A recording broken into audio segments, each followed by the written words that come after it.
ஆண்டவருடைய பரிசுத்த நாமத்துக்கு மகிமை உண்டாவதாக. ஸோ இன்னைக்கு பார்த்தீங்கன்னா இது வரைக்கும் சர்ச்சஸ்ல இந்த மாதிரி ஒரு மெசேஜை கொடுத்துருக்க மாட்டாங்க. ரொம்ப கம்மி தான். நம்ம இந்தியா சபையில நான் சொல்றேன். உலகத்துல ஒரு சில பேர் இந்த மாதிரி மெசேஜ் கொடுத்துருக்குறாங்க கண்டிப்பா.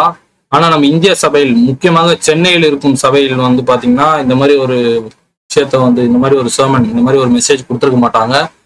இந்த மெசேஜோட தலைப்பு பாத்தீங்கன்னா, ஆண்டவராகிய இயேசு கிறிஸ்துவோட உயிர்த்தெழுந்தது மூலம் தேவர்கள் எப்படி மரிக்கிறார்கள், Jesus resurrection and the death of God's.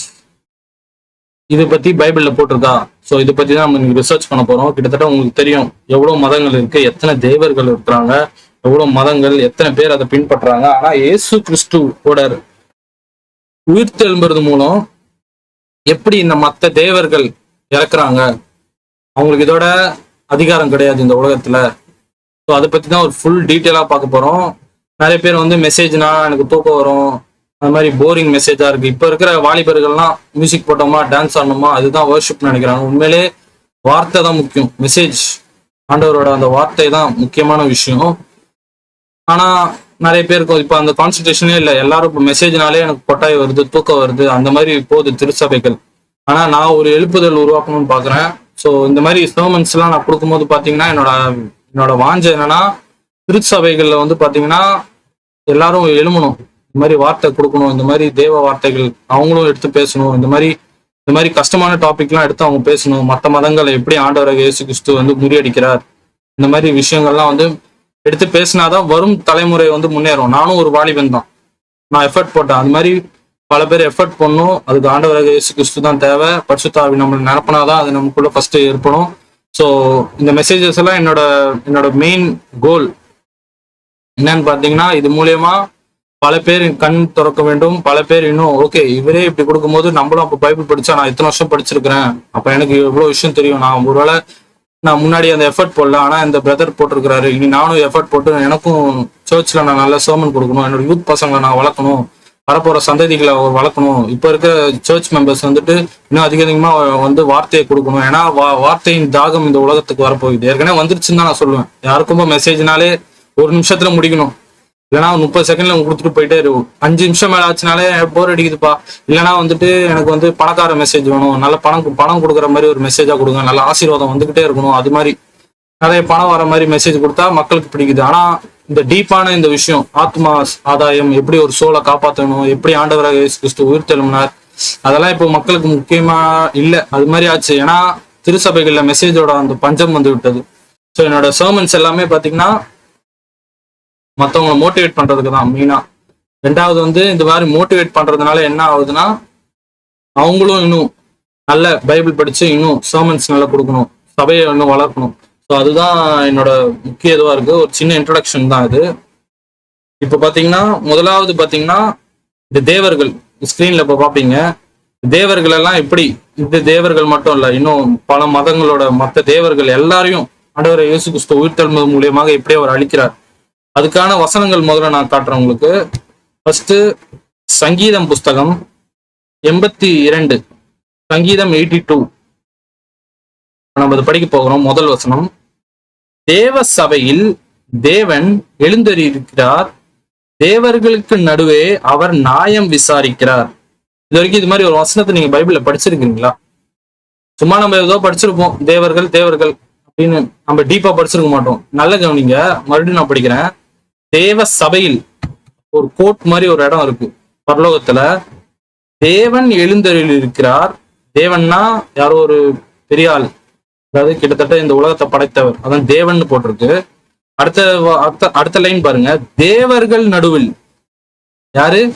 தேவர்கள் நடுவில் அவர் நியாயம் விசாரிக்கிறார். யார் இந்த தேவர்கள்? இப்ப நம்ம தேவன் படிச்சோன்னா ஓகே, உலகத்தை படைச்சவர் தான் தேவன் சொல்லுவோம். இந்த தேவர்கள் யாரு? அவங்களுக்கு என்ன நடக்குது இங்க? இப்போ நியாயம் விசாரிக்கிறது, கிட்டத்தட்ட ஜட்ஜ்மெண்ட் நடக்குது. இங்கிலீஷ்ல என்ன போட்டிருக்குன்னா, he gives judgment among the gods. என்னப்பா இது மாதிரிக்கும் நீங்க சங்கீதம் எவ்வளவு வாட்டி படிச்சிருக்கிறோம், புதுசா இருக்கு இந்த இதுன்னு பாப்பீங்க. ஏன்னா நம்ம இது சும்மா பேசிக்கா படிச்சுட்டு போவோம், இல்லைன்னா சர்ச்சஸ் சபைகள்ல இதை பத்தி ஒரு சர்மன் படிச்சிருக்கவே மாட்டோம் நம்ம இருக்கிற இடத்துல. ஆனா வசனம் எப்படி போட்டிருக்கு பாருங்க, தேவ சபையில் தேவன் எழுந்தருளியிருக்கிறார், தேவர்கள் நடுவே அவர் நியாயம் விசாரிக்கிறார். ஸோ இங்க இப்போ ஒரு விஷயம் இங்க நடக்குது. இங்க இப்போ என்னென்ன இருக்கிறாங்க, ஒரு தேவன் இருக்கிறார், தேவர்கள் இருக்கிறாங்க, அவங்களுக்குள்ள நியாயம் விசாரணை இப்ப நடக்குது. கிட்டத்தட்ட இவ்வளவு விஷயம் இங்க நடக்குது ஹெவன்ல. தேவர்களுக்கு இப்ப ஜட்ஜ்மெண்ட் நடக்குது. அதே 82:8 பாருங்க, ஏற்கனவே நம்ம இப்பதான் படிச்சோம் 1வது வசனத்துல பாத்தீங்கன்னா தேவன் எழுந்தரு இருக்கிறார். அவர் ஏற்கனவே அங்க ஓகே, அவர் தான் அங்க தலைவர் அப்படின்னு இருக்கிறார். 8வது வசனத்துல பாத்தீங்கன்னா திடீர்னு பாத்தீங்கன்னா தேவனே, இங்க பாருங்க, தேவனே எழுந்தருளும், பூமியின் நியாய தீர்ப்பு செய்யும், நீர் சகல ஜாதியினும் சுதந்திரமாக கொண்டிருப்பவர். கிட்டத்தட்ட இது யார் இப்ப புதுசா ஒருத்தர் இருக்கிறார், அவர் தான் ஏற்கனவே அவர் தான் ஜட்ஜ்மெண்ட் கொடுத்துட்டு இருக்காரு. இவர் யாரு திடீர்னு ஒருத்தர், தேவன் எழுந்திரு இருக்கிறார், பூமியின் நியாய தீர்ப்பு செய்யும், நீர் சகல ஜாதிகளும் சுதந்திரமாய் கொண்டு இருப்பார். சோ 3 ஆளுங்க இப்ப இங்க இருக்கிறாங்க. ஒண்ணு தேவன் இருக்கிறாங்க, அவர் எழுந்திரு இருக்கிறார், அது ஒண்ணு. 2வது பாத்தீங்கன்னா தேவர்கள், இவங்க யாருன்னே இன்னும் நமக்கு தெரியல. நம்மளை பொறுத்த வரைக்கும் ஒரே தேவன் தானே நம்ம பைபிள்ல படிச்சிருக்கிறோம். என்னன்னா பைபிள் திடீர்னு தேவர்கள்னு சொல்றாங்க, அப்போ இவங்க யாருன்னு தெரியல. 3வது பாத்தீங்கன்னா ஏற்கனவே ஒரு தேவன் இருக்கிறாங்க, தேவன் எழுந்திரு இருக்கிறாரு. திடீர்னு 8வது வசனம் திரும்பி பாத்தீங்கன்னா தேவனே எழுந்தருளும். இந்த தேவன் யாரு? கிட்டத்தட்ட இப்ப 3 பேர் இங்க இருக்கிறாங்க. இந்த 8வது வசனத்துல என்ன சொல்லுன்னா எழுந்தருளும். ஏன் அவர் எழுந்தருளும் வேணும்? இது எதை குறிக்குது?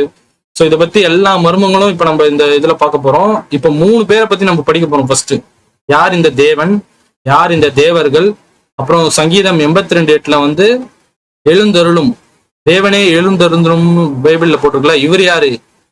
சோ இது ஃபுல்லா இப்ப நம்ம இதை வச்சுதான் நம்ம ஃபுல் சர்மனே இருக்கு. இந்த 82 சங்கீதம் 82 வச்சு எப்படி தேவர்கள் கடவுள் ஆண்டவர் இயேசு கிறிஸ்து அவரோட உயிர்த்தெழும்பது மூலியமாக அவர் அளிக்கிறார் அப்படின்னு நம்ம இப்ப படிக்க போகிறோம். வாங்க ஒன்னொன்னா பார்ப்போம். முதல்ல நம்ம யாரை பார்க்கணும்னா தேவன். யார் இந்த தேவன்? ஃபர்ஸ்ட் அவரை பத்தி நம்ம பார்ப்போம். அதுக்கான ப்ரூஃப் பாத்தீங்கன்னா, இப்ப முதலாவது இந்த தேவன் இவர் யாரு பாத்தீங்கன்னா, இவர் தான் நியாயம் தீர்க்கிறார். இது நம்ம பேசிக்கா படிச்சாலே தெரியும், இவர் தான் அப்ப இந்த உலகத்தை படைச்சா அவரு. ஸோ அதுக்கான நம்ம ப்ரூஃப் நம்ம பார்ப்போம் பைபிள்ல. இவர் தான் நமக்கு தெரியும், இவர்னா அப்போ தேவன் பிதா தான் இருப்பாரு. ஆனால் நான் ப்ரூஃபோட நான் காட்டுறேன். முதல்ல சங்கீதம் புஸ்தகம் 33ஆம் அதிகாரம் வசனங்கள் 6. கர்த்தருடைய வார்த்தையினால் வானங்களும் அவருடைய வாயின் சுவாசத்தினால் அவைகளில் சர்வ சேனையும் உண்டாக்கப்பட்டது. சர்வ சேனைகளும் யாருன்னு உங்களுக்கு தெரியும். சர்வ சேனைகளுக்கு தான் இப்ப என்ன நடக்குது, நியாய தீர்ப்பு நடக்குதாங்க. சங்கீதம் 82 நம்ம பார்த்தோம், தேவன் தேவர்களுக்கு நியாயம் தீர்க்கிறார். அப்ப கிட்டத்தட்ட இது அப்போ அந்த கோர்ட்ல யாரு பண்றாருன்னா தேவன் பாத்தீங்கன்னா பிதா, அதாவது இந்த உலகத்தையே படைச்சவர், வானமும் பூமியும் எல்லாத்தையும் படைத்தவர் அவர் தான். இது சங்கீதம் 33:6 இதுக்கான ப்ரூஃப் போட்டிருக்கு. அது மட்டும் இல்ல, புதிய ஏற்பாடு கால புஸ்தகத்துல பாத்தீங்கன்னா 1 கொரிந்தியர் 8ஆம் அதிகாரம் வசனங்கள் 6 பாருங்க, பிதாவாகிய ஒரே தேவன் நமக்குண்டு, அவரால் சகலமும் உண்டாயிருக்கிறது, அவருக்கென்று நாமும் உண்டாயிருக்கிறோம். அப்ப கிட்டத்தட்ட என்ன சொல்லுது, பிதாவாகிய ஒரே தேவன். ஸோ இந்த தேவன் தான் அந்த சங்கீதம் 82 இப்ப நியாயம் விசாரிக்கிறார். ஸோ இதுக்கான ப்ரூஃப் டெக்ஸ்ட் பார்த்திருப்பீங்க. அப்போ முதலாவது தேவன் யார் பாத்தீங்கன்னா பிதா. ஏன்னா பழைய ஏற்பாடு காலத்துல பாத்தீங்கன்னா 33 பாத்தீங்கன்னா அவர் தான் சகலத்தையும் உண்டாயிருக்கிறார். புதிய ஏற்பாடு காலத்துல அவர் அந்த தேவன் பாத்தீங்கன்னா பிதா அப்படின்னு ஆண்டவர் இயேசு கிறிஸ்து நமக்கு ரிவீல் பண்றாரு. அவர் தான் நமக்கு, இவர் தான் பிதான்னு சொன்னாரு. அதுக்கான ப்ரூஃப் டெக்ஸ்ட் இப்ப பார்த்தோம். அப்ப இந்த தேவன் யார் பாத்தீங்கன்னா பிதா, முதல் தேவன். இப்ப இந்த தேவர்கள் இவங்க தான் இப்போ, ஏன்னா இவங்களுக்கு தான் இப்ப நியாய தீர்ப்பு நடக்குது. 2வது ஆள் யாருன்னு பார்ப்போம், தேவர்கள் நடுவே. இந்த தேவர்கள் யாருன்னு இப்ப நம்ம பார்க்க வேணும். ஸோ அதுக்கான நெக்ஸ்ட் பைபிள் ப்ரூஃப் நம்ம பார்க்கலாம். இப்போ இந்த தேவர்கள் இவங்க தான் நமக்கு கொலைப்படி பண்ணுவாங்களே, யார் இவர்கள்? நிறைய பேர் இது தூதர்கள் சொல்லுவாங்க. இவங்க ஏஞ்சல்ஸ் தான், தூதர்கள் தான். ஒரு சில பேர் பாத்தீங்கன்னா இது மனுஷங்களை தான் ஜட்ஜ் பண்றாங்க. கண்டிப்பா கிடையாது. இப்ப நான் ஒரு ப்ரூஃப் காட்டுறேன். கிட்டத்தட்ட இதே மாதிரிதான் தேவ சபையில ஒரு நிகழ்வு நடக்குது. அப்ப என்ன நடக்குது பார்ப்போம். இப்ப நம்ம சங்கீதம் 82 என்ன பார்த்தோம், தேவ சபையில் தான் இதே போல ஒரு நியாய தீர்ப்பு நடக்குது. இதே மாதிரி ஒரு விஷயம் பாத்தீங்கன்னா ஃபர்ஸ்ட் கிங்ஸ், அதாவது ஃபர்ஸ்ட் கிங்ஸ் அதாவது முதல் ராஜாக்கள் 22ஆம் அதிகாரம் வசனங்கள் 19 21 பாத்தீங்கன்னா இதே மாதிரி ஒரு தேவ சபையில ஒரு நிகழ்வு நடக்குது. அப்போ அது யார் பண்ணுதுன்னு பாருங்க. அதாவது 1 ராஜாக்கள் 22 வசனங்கள் 19 21 இப்ப நான் படிக்கிறேன். அப்பொழுது அவன் சொன்னது, கர்த்தருடைய வார்த்தையை கேளும், கர்த்தர் தம்முடைய சிங்காசனத்தின் மேல் வீற்றிருக்கிறதையும் பரமசேனைகள் எல்லாம் அவரிடத்திலும் அவர் வலது பாகத்திலும் அவர் இடது பாகத்திலும் நிற்கிறதை கண்டேன். அப்போ கர்த்தருடைய யார் இருக்கிறாங்க? பரமசேனைகளும். ஓகேவா? பரமசேனைகளும் அதான் போட்டிருக்கு. கர்த்தர் தம்முடைய சிங்காசனத்தின் மேல் வீற்றிருக்கிறதை கண்டே, பரமசேனைகளும் அவரிடத்தில் அவர் வலது பாகத்திலும் அவர் இடது பாகத்திலும் நிற்கிறதை கண்டேன். ஓகேவா? அந்த பரமசேனை ஞாபகம் வச்சுக்கோங்க. 20வது வசனம். அப்பொழுது கர்த்தர் ஏகாப்பை போய் கிலியோத்தில் உள்ள ராமோத்தில் விழும்படிக்கும் அவனுக்கு போதனை செய்கிறவன் யார் என்று கேட்டதற்கு ஒருவன் இப்படியும் ஒருவன் அப்படியும் சொன்னார்கள். அப்போ இந்த தேவ சபையில பாத்தீங்கன்னா அந்த பரமசேனைக்குள்ள பேசுறாங்க. யாரு போய் ஏகாப்தை போய் கிலியோத்தில் ராமோத்தில் விழும்படிக்கு யார் பண்ண போகிறனால தேவன் கேட்கும் போது பாத்தீங்கன்னா அந்த பரமசபையில இருக்கிறவங்க இந்த பக்கம் ஒருத்தர் இப்படி சொல்றாரு, இன்னொரு பக்கம் இப்படி சொல்றாரு. ஓகேவா? இது மைண்ட்ல நோட் பண்ணிக்கோங்க. ஒரு விஷனா நீங்க யோசிங்க. ஒரு ஹெவன்ல பாத்தீங்கன்னா ஒரு சேர் இருக்கு. அந்த சேர்ல தேவன் உட்காந்துட்டு இருக்கிறாரு. அவரோட லெஃப்ட் சைட்லயும் பரமசேனை இருக்கு, அவர் ரைட் சைட்லயும் பரமசேனை இருக்கு. அப்போ வந்துட்டு கேட்கிறாரு, யாரு போய் ஏகாப்ப போய் விழும்படிக்கு யார் பண்ண போறீங்க? அவன் பண்ற தப்புக்கு இப்போ யாராவது போய் சொல்லி காட்ட போறீங்களா? அப்போ இந்த பக்கம் வலது பக்கத்துலயும் பரமசேனி ஏதோ பேசுறாங்க, இடது பக்கத்துலயும் பேசுறாங்க. இப்ப 21 வசனத்தை பார்ப்போம். அப்பொழுது ஒரு ஆவி, பாத்துக்கோங்க, ஒரு ஆவி புறப்பட்டு வந்து கர்த்தருக்கு முன்பாக நின்று நான் அவனுக்கு போதனை செய்வேன் என்றது. யாரு? ஒரு ஆவி. இந்த பரமசேனைங்கிறது ஒரு ஆவி.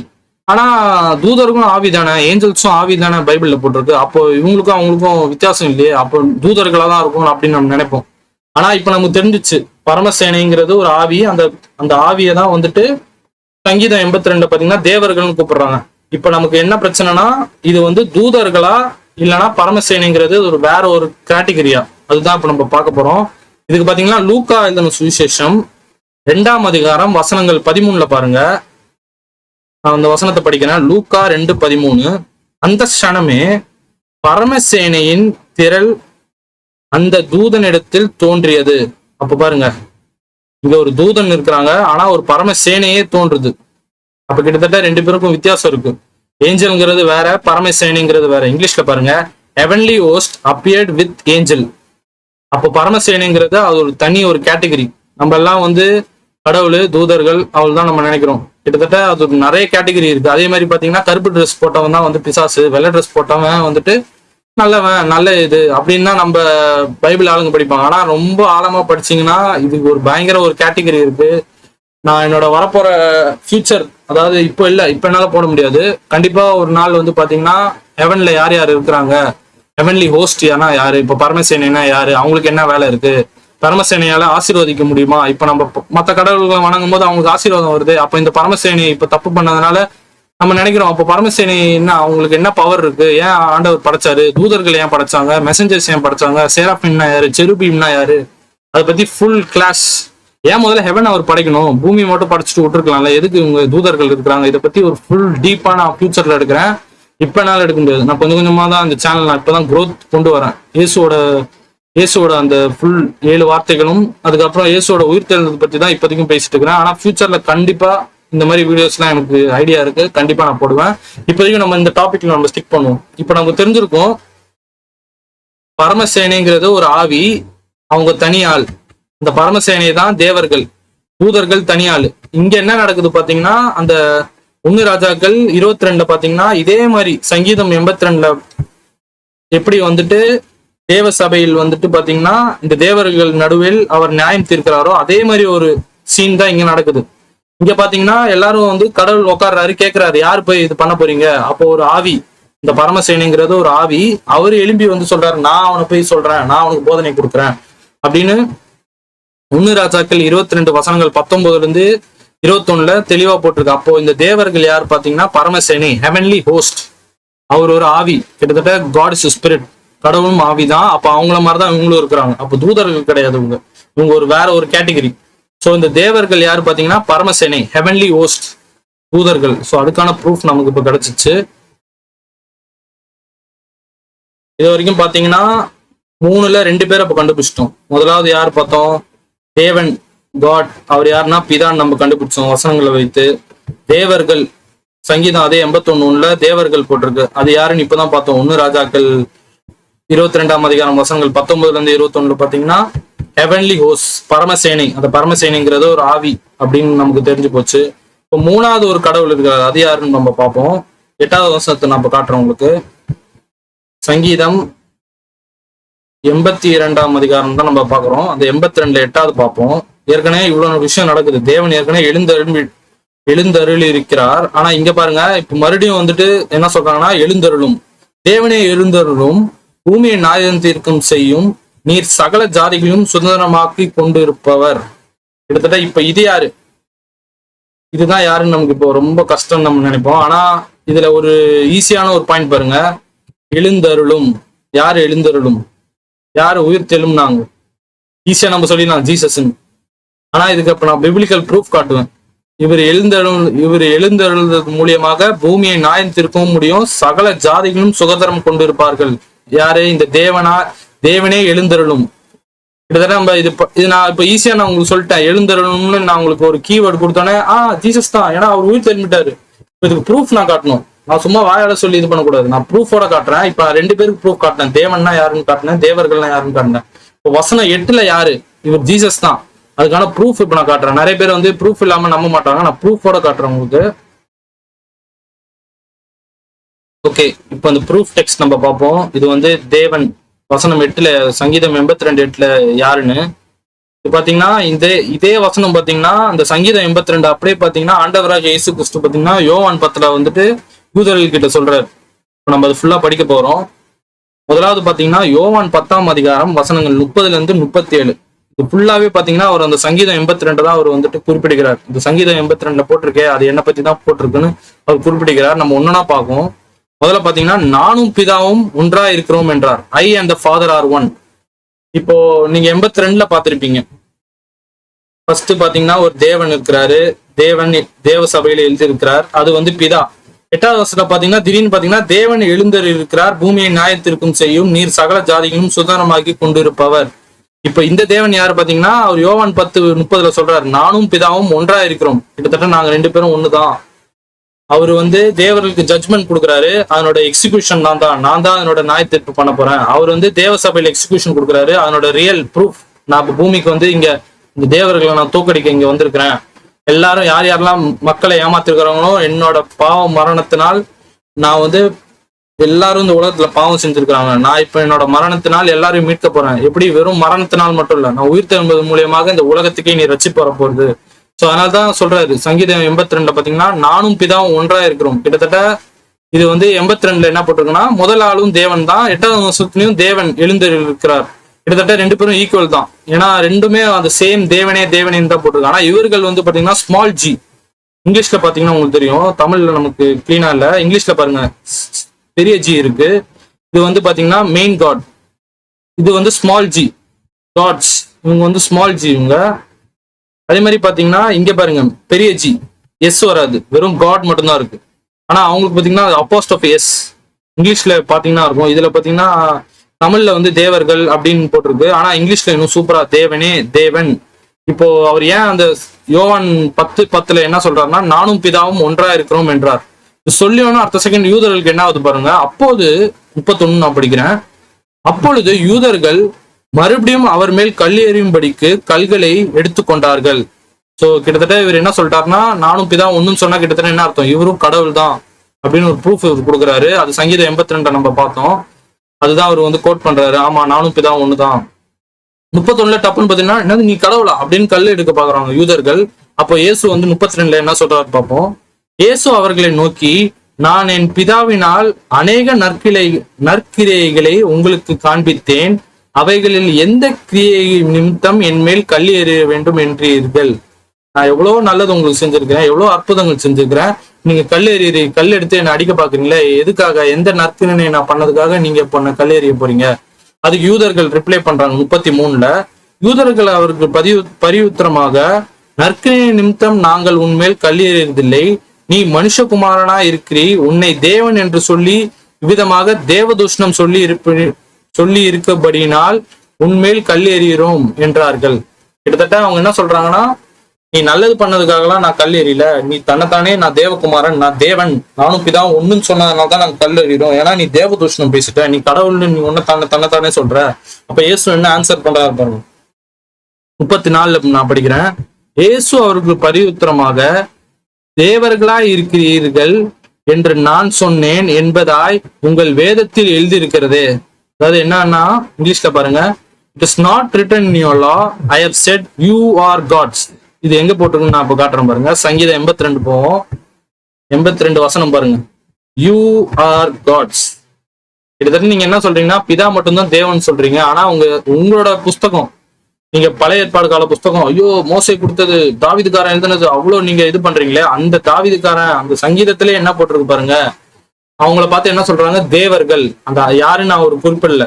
ஆனா நீங்க என்ன நினைக்கிறீங்க, பிதா மட்டும் தேவர்கள். ஆனா அவங்கள பார்த்தும் தேவர்கள்னு சொல்றாங்களே, அப்ப அதுக்கு நீங்க என்ன பண்ணுவீங்க அப்படின்னு இப்ப யூதர்கள் அப்படியே முழிக்கிறாங்க. ஏன்னா இந்த மாதிரி ஒரு வசனம் அவங்க கேட்டோன்னே அவங்களுக்கு செக்கு மாதிரி, நீங்க நான் உண்மையான தேவகுமாரன், நான் சொன்னா நீங்க கல்லெறிறீங்க, ஆனா உங்க வேதத்திலே போட்டிருக்கே ஒரு சில பேரை பார்த்து தேவர்கள்னு போட்டிருக்காங்களே, அப்போ அதுக்கு என்ன நீங்க சொல்லுவீங்க?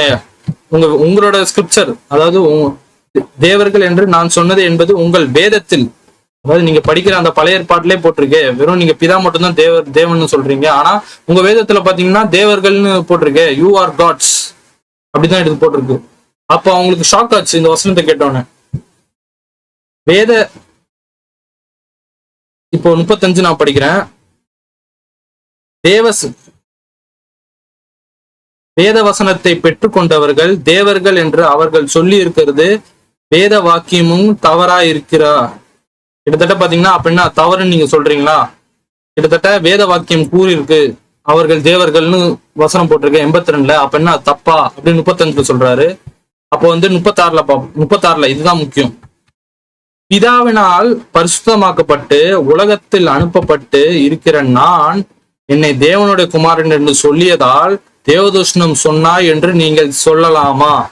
உங்க வசனத்திலே போட்டிருக்க யாரோ ஒருத்தவங்களை பார்த்து தேவர்கள்னு உங்களோட பழைய ஏற்பாடுல போட்டிருக்கு. ஆனா அது உங்களுக்கு தெரியல. உண்மையான குமாரன் நான் இங்க வந்திருக்கிறேன், நான் தேவன்னு சொல்றேன், ஆனா அதுக்கு நீங்க கல் எறியீங்க. கிட்டத்தட்ட என்ன சொல்றாங்க உங்களுக்கு புரியுதா? உங்களுக்கு இந்த கான்டெக்ட் அவர் சங்கீதம் 82ல சொல்றாரு, நீங்க சொல்றீங்களே கிட்டத்தட்ட நான் பொய்யானவன் தப்பானவன். 82ல என்ன பத்தி தான் எழுதிருக்கு, நான் தான் அந்த உயிர் தெலும்ப போற அந்த தேவன், உங்களை மீட் கொடுக்குற போற தேவனே நான் தான். போய் சங்கீதம் 82 போய் படிங்க. அவரு ஏன் அது கோட் பண்றாருன்னா அங்க இருக்கிற மனுஷங்க நம்ப மாட்டேன்றாங்க. நீ எவ்வளவுதான் அற்புதம் செஞ்சாலும் இல்ல நீலாம் தேவன்லாம் இருக்க முடியாது, நான் ஒத்துக்கவே மாட்டேன்.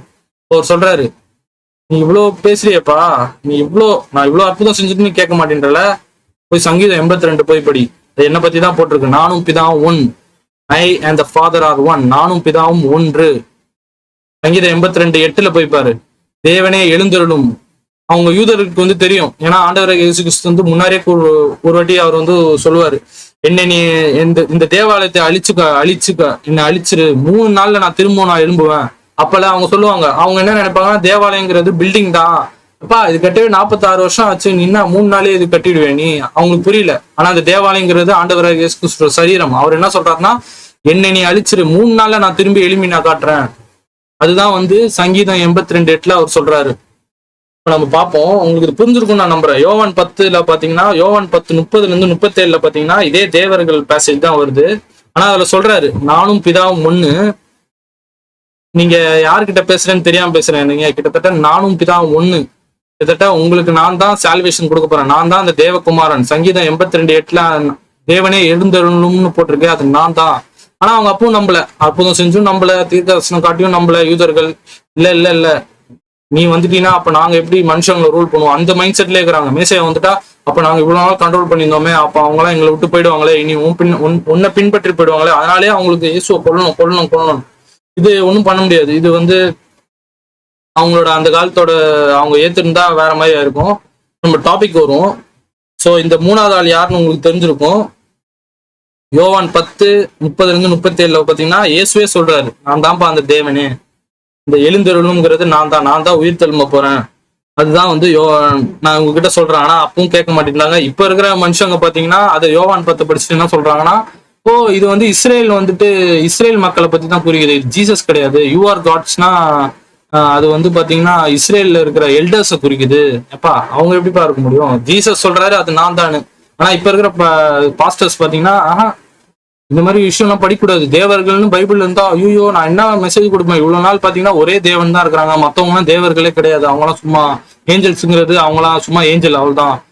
இஸ்ரேல்ல அந்த ரூலர்ஸ் தான் வந்துட்டு அதை பத்தி குறிக்குது. அவங்க அந்த மைண்ட் செட் வந்துட்டு படிக்க மாட்டேன்றாங்க.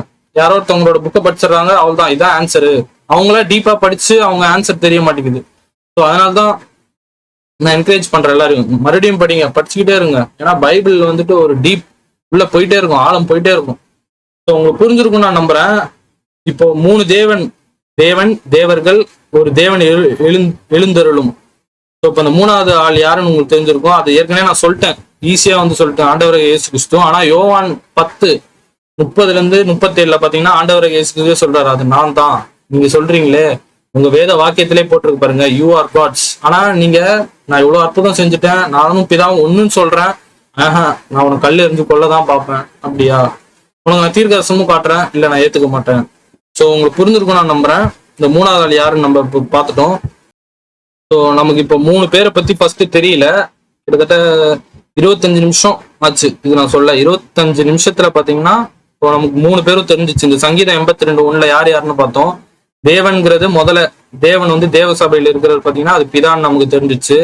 தேவர்கள் பாத்தீங்கன்னா அது யாருன்னு தெரிஞ்சிச்சு, ஹெவன்லி ஹோஸ்ட், அதாவது பரமசேனைகள், அவங்கதான் அது தெரிஞ்சு போச்சு. 3வது பாத்தீங்கன்னா சங்கீதம் 82:8 பாத்தீங்கன்னா தேவனே எழுந்தருளும்னு ஒருத்தவங்க இருக்கிறாங்க. அது யாருன்னு பார்த்தா நம்ம யோவான் 10 இப்பதான் பார்த்தோம். அது வந்து ஆண்டவராக இயேசு கிறிஸ்து. அவர் தான் குறிப்பிடாரு, நான் தான் அந்த ஆளு, உங்களை காப்பாற்ற போறவனே நான் தான், நானும் ஒரு தேவன் தான். ஸோ அப்படின்னு அவர் ஒரு ப்ரூஃப் டெக்ஸ்ட் காட்டுறாரு. கிட்டத்தட்ட இப்ப அந்த 3 பேரும் தெரிஞ்சு போச்சு. ஸோ முதல் பாயிண்ட் நமக்கு தெரிஞ்சிச்சு, ஹூ ஆர் தே அப்படின்னு நமக்கு அதனோட ஆன்சர் வந்து தெரிஞ்சிச்சு. இப்போ தேவர்களுக்கு பாத்தீங்கன்னா அந்த 81 பாத்தீங்கன்னா அந்த தேவர்கள் வந்து பரமசேனைன்னு நமக்கு தெரிஞ்சிச்சு. அவங்க ஏதோ தப்பு பண்ணியிருக்கிறாங்க, அதனாலதான் அவங்களுக்கு ஜட்மெண்ட் நடக்குது, நியாய தீர்ப்பு நடக்குதுன்னு அங்க போட்டிருக்கு. ஸோ ஏன் அவங்களுக்கு அந்த நியாய தீர்ப்பு நடக்குது, அவங்க என்னென்ன பண்ணாங்க? இப்பதான் நம்ம இப்ப இந்த உலகத்துல நம்மளோட தேவர்கள்லாம் இருக்கிறாங்களே, மக்கள் ஒன்னொன்னா பண்றாங்களே, அவங்க எப்படி பழைய ஏற்பாடு காலத்துல பண்ணியிருக்கிறாங்கன்னு இப்ப நான் காட்ட போறேன். இப்போ ஏன் அவங்களுக்கு நியாய தீர்ப்பு நடக்குதுன்னு நம்ம பார்ப்போம், இன்னொன்னா நம்ம பார்ப்போம். ஓகே, ஃபர்ஸ்ட் நம்ம வந்து அவங்க என்னென்ன தப்பு பண்றதுக்கு முன்னாடி பாத்தீங்கன்னா நம்ம சங்கீதம் ஃபர்ஸ்ட் 1-5 பாத்துருவோம் அவங்க என்னென்ன பண்ணியிருக்கிறாங்கன்னு. ஃபர்ஸ்ட் 1வது வசனம் உங்களுக்கு ஏற்கனவே தெரியும், ஆனால் நான் படிக்கிறேன். தேவ சபையில் தேவன் எழுந்திருக்கிறார், தேவன் நடுவில் அவர் நியாயம் விசாரிக்கிறார். ஓகே, எதுவா இருக்கும், இது 2வது வசனம். எதுவா இருக்கும், நீங்கள் அறியாதிருந்த செய்த துன்மார்க்களின் முகதட்சணை பண்ணுவீர்கள், ஏழை திக்கற்ற பிள்ளைகளுக்கு நியாயம் செய்து சிறுமைப்பட்டவர்களுக்கு திக்கற்ற வரைக்கும் நீதி செய்யுங்கள், பலவீனனையும் எளியவனையும் விடுவித்து துன்மார்க்களின் கையை அவர்களிடம் தப்பிவியுங்கள். அறியாமல் உணராமல் இருக்கிறார்கள், அந்தகாரத்தினால் நடுங்குகிறார்கள், தேசத்தில் அஸ்திபாரங்கள் எல்லாம் அசைகிறது. ஸோ இதுதான் பாத்தீங்கன்னா 2வது பேசேஜ். இப்போ இந்த தேவர்கள் பண்ண ஒவ்வொரு அநியாயம், இப்பதான் நம்ம வசனங்கள் 2-5 பார்த்தோம். அவங்க என்னென்ன அநியாயம் பண்ணியிருக்கிறாங்க, பூமியை அதர வைக்கிற அளவுக்கு அநியாயம் பண்ணியிருக்கிறாங்க, மக்களை ஏமாத்தி அநியாயம் பண்ணியிருக்கிறார்கள். இப்ப பாத்தீங்கன்னா இப்ப நான் ஒவ்வொரு விஷயமா நான் காட்டுறேன். இது நான் கொஞ்சம் நிறைய வசனம் இருக்கு, ஸ்பீடா படிக்கலாமா இல்ல ஸ்லோவா படிக்கலாமான்னு தெரியல. சரி, முடிஞ்ச அளவு பார்ப்போம். ஏன்னா இது சர்மன் இப்பே ஒரு 28 நிமிஷம் ஆச்சு. சரி, நம்ம ஒரு வசனமா பார்ப்போம். முதலாவது பாத்தீங்கன்னா 2 கொரிந்தியர் 11ஆம் அதிகாரம் வசனங்கள் 14 நம்ம முதல்ல பார்ப்போம். இந்த தேவர்கள் என்னென்ன தப்பான காரியங்கள் பண்ணதுனால தேவன் வந்து இந்த தேவ சபையில அவங்க நியாயம் தீர்க்கிறார். இன்னும் நம்ம பார்ப்போம். முதலாவது நம்ம முதல் விஷயத்த பார்ப்போம். 2 கொரிந்தியர் 11:14. இது நிறைய பேருக்கு தெரியும் இந்த விஷயம், இந்த வசனம். அது ஆச்சரியம் அல்ல, சாத்தானும் ஒளியின் தூதனுடைய வேஷத்தை தரித்து கொள்ளுவான். And no wonder, for Satan himself masquerades as an angel of light. அப்ப கிட்டத்தட்ட பாத்தீங்கன்னா அவனால உருவத்தை மாத்த முடியும். யாரால முடியும்? பிசாசு. கிட்டத்தட்ட இவங்களும் தேவர்கள், அப்போ கண்டிப்பா அவங்களாலையும் முடியும். கிட்டத்தட்ட அவங்களுக்கு ஏத்த மாதிரி உருவத்தை மாத்த முடியும். இது மூலியமா எப்படிலாம் மனுஷங்களை ஏமாத்துறாங்க, நம்ம ஒன்னொன்னா அப்படியே லைனா பார்ப்போம். இதுதான் ஃபர்ஸ்ட் இது. அப்போ அவங்க உருவத்தை மாற்ற முடியும் இந்த தேவர்களால. ஏன்னா ஏன்னா இவங்க கிட்டத்தட்ட கடவுளுக்கு ஈக்குவலான, இவங்களை தேவர்கள் சொல்றாங்க. சாத்தானாலேயும் முடியும் போது இவங்களாலையும் முடியும். ஸோ இவங்களாலையும் உருவத்தை மாற்ற முடியும். ஸோ இது முதல் விஷயம். சரி, இந்த உருவத்தை மாத்துறதுனால அவங்க என்னென்ன விஷயங்கள் அவங்க பண்றாங்க இது நம்ம பார்ப்போம். உபாகமம் புஸ்தகம் வசனங்கள் 4, உபாகமம் புஸ்தகம் 4ஆம் அதிகாரம் வசனங்கள் 15-19 இப்ப நம்ம பார்க்க போகிறோம். உபாகமம் 4:15-19. ஓகே, இந்த வசனம் வந்துட்டு பாத்தீங்கன்னா உபாகமம் புஸ்தகம் 4:15-19. இதை நான் வந்து படிக்கல, நான் வந்து கொஞ்சம் ஷார்ட்டா அவங்க சொல்றேன். 15ஆவது வசனம் என்ன போட்டிருக்குன்னா, ஏரோபில் நான் உங்ககிட்ட நான் பேசிய பிறகு ஒரு விதமான கர்த்தர் ஏரோபில் அக்கினியில் நடுவில் இருந்து உங்களிடத்தில் பேசின நாளில் நீங்கள் ஒரு ரூபத்தையும் காணவில்லை. அதாவது யாரையும் நீங்க அதுக்கப்புறம் பார்க்கவில்லை. இது இஸ்ரேல் மக்களுக்கு சொல்றாங்க.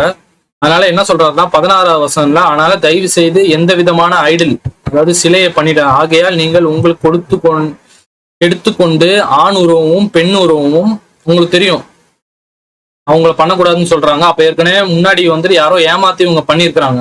ஒரு ஆண் உருவமும் பெண் உருவமும். நம்ம வாழ்ற இந்த இந்திய தேசத்துல உங்களுக்கு தெரியும் ஆண் உருவம் பெண் உருவம் சிலை யார் பண்றாங்கன்னு. அதுக்கு என்ன பண்றாங்க, அது பண்றது மட்டும் இல்லாம அதுக்கு நெய் அபிஷேகம், பாதாம் அபிஷேகம், மோர் அபிஷேகம், தயிர் அபிஷேகம் பண்றாங்க. ஆனா இஸ்ரேலின் தேவன் என்ன சொல்றாரு, நீங்க வந்து ஆண் உருவமும் பெண் உருவமும் பண்ணாதீங்க. பூமியில இருக்கிற யாதொரு உருவமும் ஆகாயத்தில் பறக்கிற செட்டையா இருக்கிற உருவத்தையும் நீங்க பண்ணக்கூடாது. அதாவது ஒரு மிருகத்தின் உருவம், அதாவது யாதொரு மிருகத்தின் உருவமும், அதுக்கப்புறம் செட்டையில் உள்ள யாதொரு பச்சையும் நீங்க பண்ணக்கூடாது. அப்போ நம்ம தேசத்துல என்ன பண்றாங்க உங்களுக்கு தெரியும், மங்கி யாருன்னு. அப்போ எந்த மாதிரி ஒரு உருவம் அது, அந்த உருவத்தை பண்றாங்க. மீன் உருவத்தையும் பண்றாங்க. அந்த மீன் உங்களுக்கு எதுன்னு புரியும் உங்களுக்கு, நான் கோட் வேர்ட்ல பேசுறேன். அப்புறம் பூமியில் யாதொரு பிராணியும், அதான் எந்த விதமான பூமியில ஓடுறதோ தண்ணியில ஓடுறதோ அது மாதிரி எந்த ஒரு சிலையை நீங்க பண்ணாதீங்க. 4வது விஷயம் 19 பாருங்க, சூரியன் சந்திரனை பார்த்து உங்கள் கண்கள் வானத்தில் ஏறெடுத்து உங்கள் தேவனாகிய கர்த்தர் வானத்தில் கீழெங்கும் இருக்கிற எல்லா ஜனங்களும் ஏற்படுத்த வானத்தில் சர்வ சேனைகளாக இருக்கிற சூரியன் சந்திரன் நட்சத்திரங்கள் நோக்கி அவர்களை தொழுதாக சேவிக்க வேண்டாம். கிட்டத்தட்ட பாத்தீங்கன்னா மேல வந்துட்டு உங்களுக்கு தெரியும் என்னென்ன தெரியும், சன், இங்கிலீஷ்ல படிக்கிறேன், sun, moon, stars and all the heavenly array. அதாவது நம்ம மேல ஹெவன்லி ஹோஸ்ட் நம்ம படிச்சோம்ல, எல்லாமே உங்க கண்ணுக்கு தெரியும். அவங்கள பார்த்தோன்னா வணங்காதீங்க, பண்ணிடாதீங்க, அவங்க உங்களை ஏமாத்துறாங்க, பண்ணாதீங்க. Not be enticed into bowing them. Bowing down என்னது, அவங்கள பார்த்துட்டு கீழே குஞ்சு வர்ஷிப் பண்ணாதீங்க. அவங்கள மாதிரி ஒரு சிலையை உருவாக்கி அவங்களுக்கு நெய் அபிஷேகம் அது மாதிரி பண்ணிடாதீங்க அப்படின்னு வந்துட்டு தேவன் யாருன்னா சங்கீதம் 82 அந்த தேவன் பிதா வந்து சொல்றாரு இஸ்ரேல் மக்களுக்கு.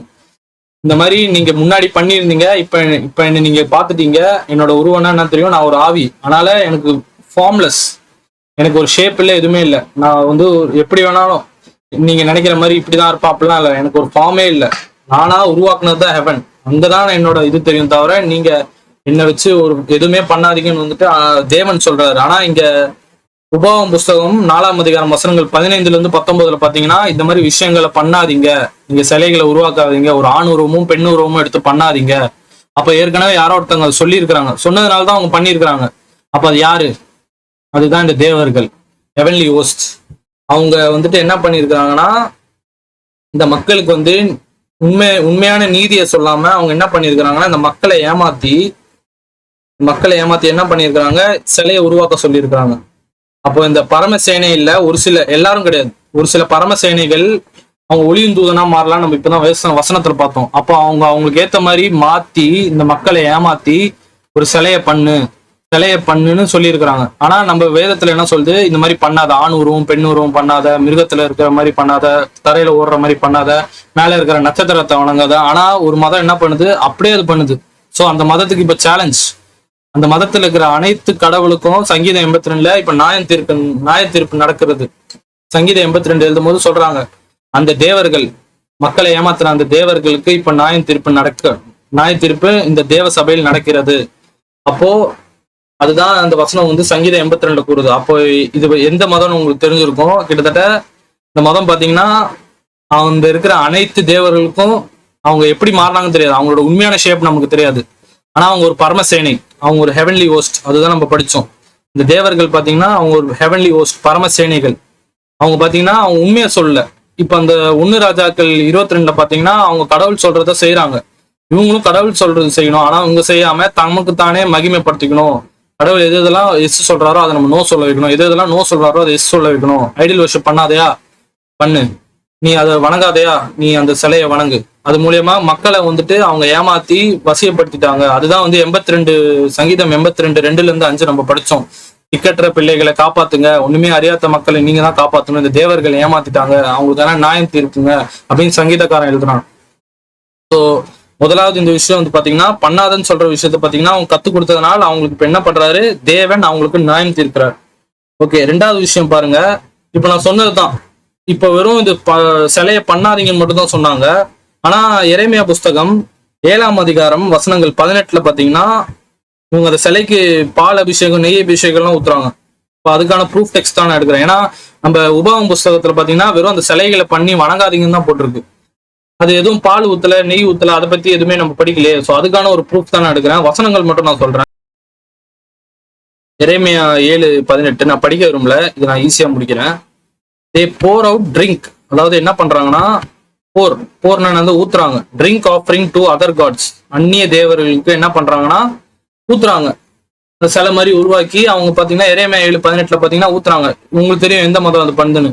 அதாவது ஒரு ஆண் உருவமும் பெண் உருவத்தையும் உருவாக்கி அவங்க என்ன பண்றாங்கன்னு உங்களுக்கு தெரியும். ஸோ அதே விஷயம் பாத்தீங்கன்னா இந்த தேவர்கள் வந்து அந்த காலத்துல பண்ணியிருக்கிறாங்க, இந்த காலத்துலயும் அந்த தேவர்கள் பண்றாங்க.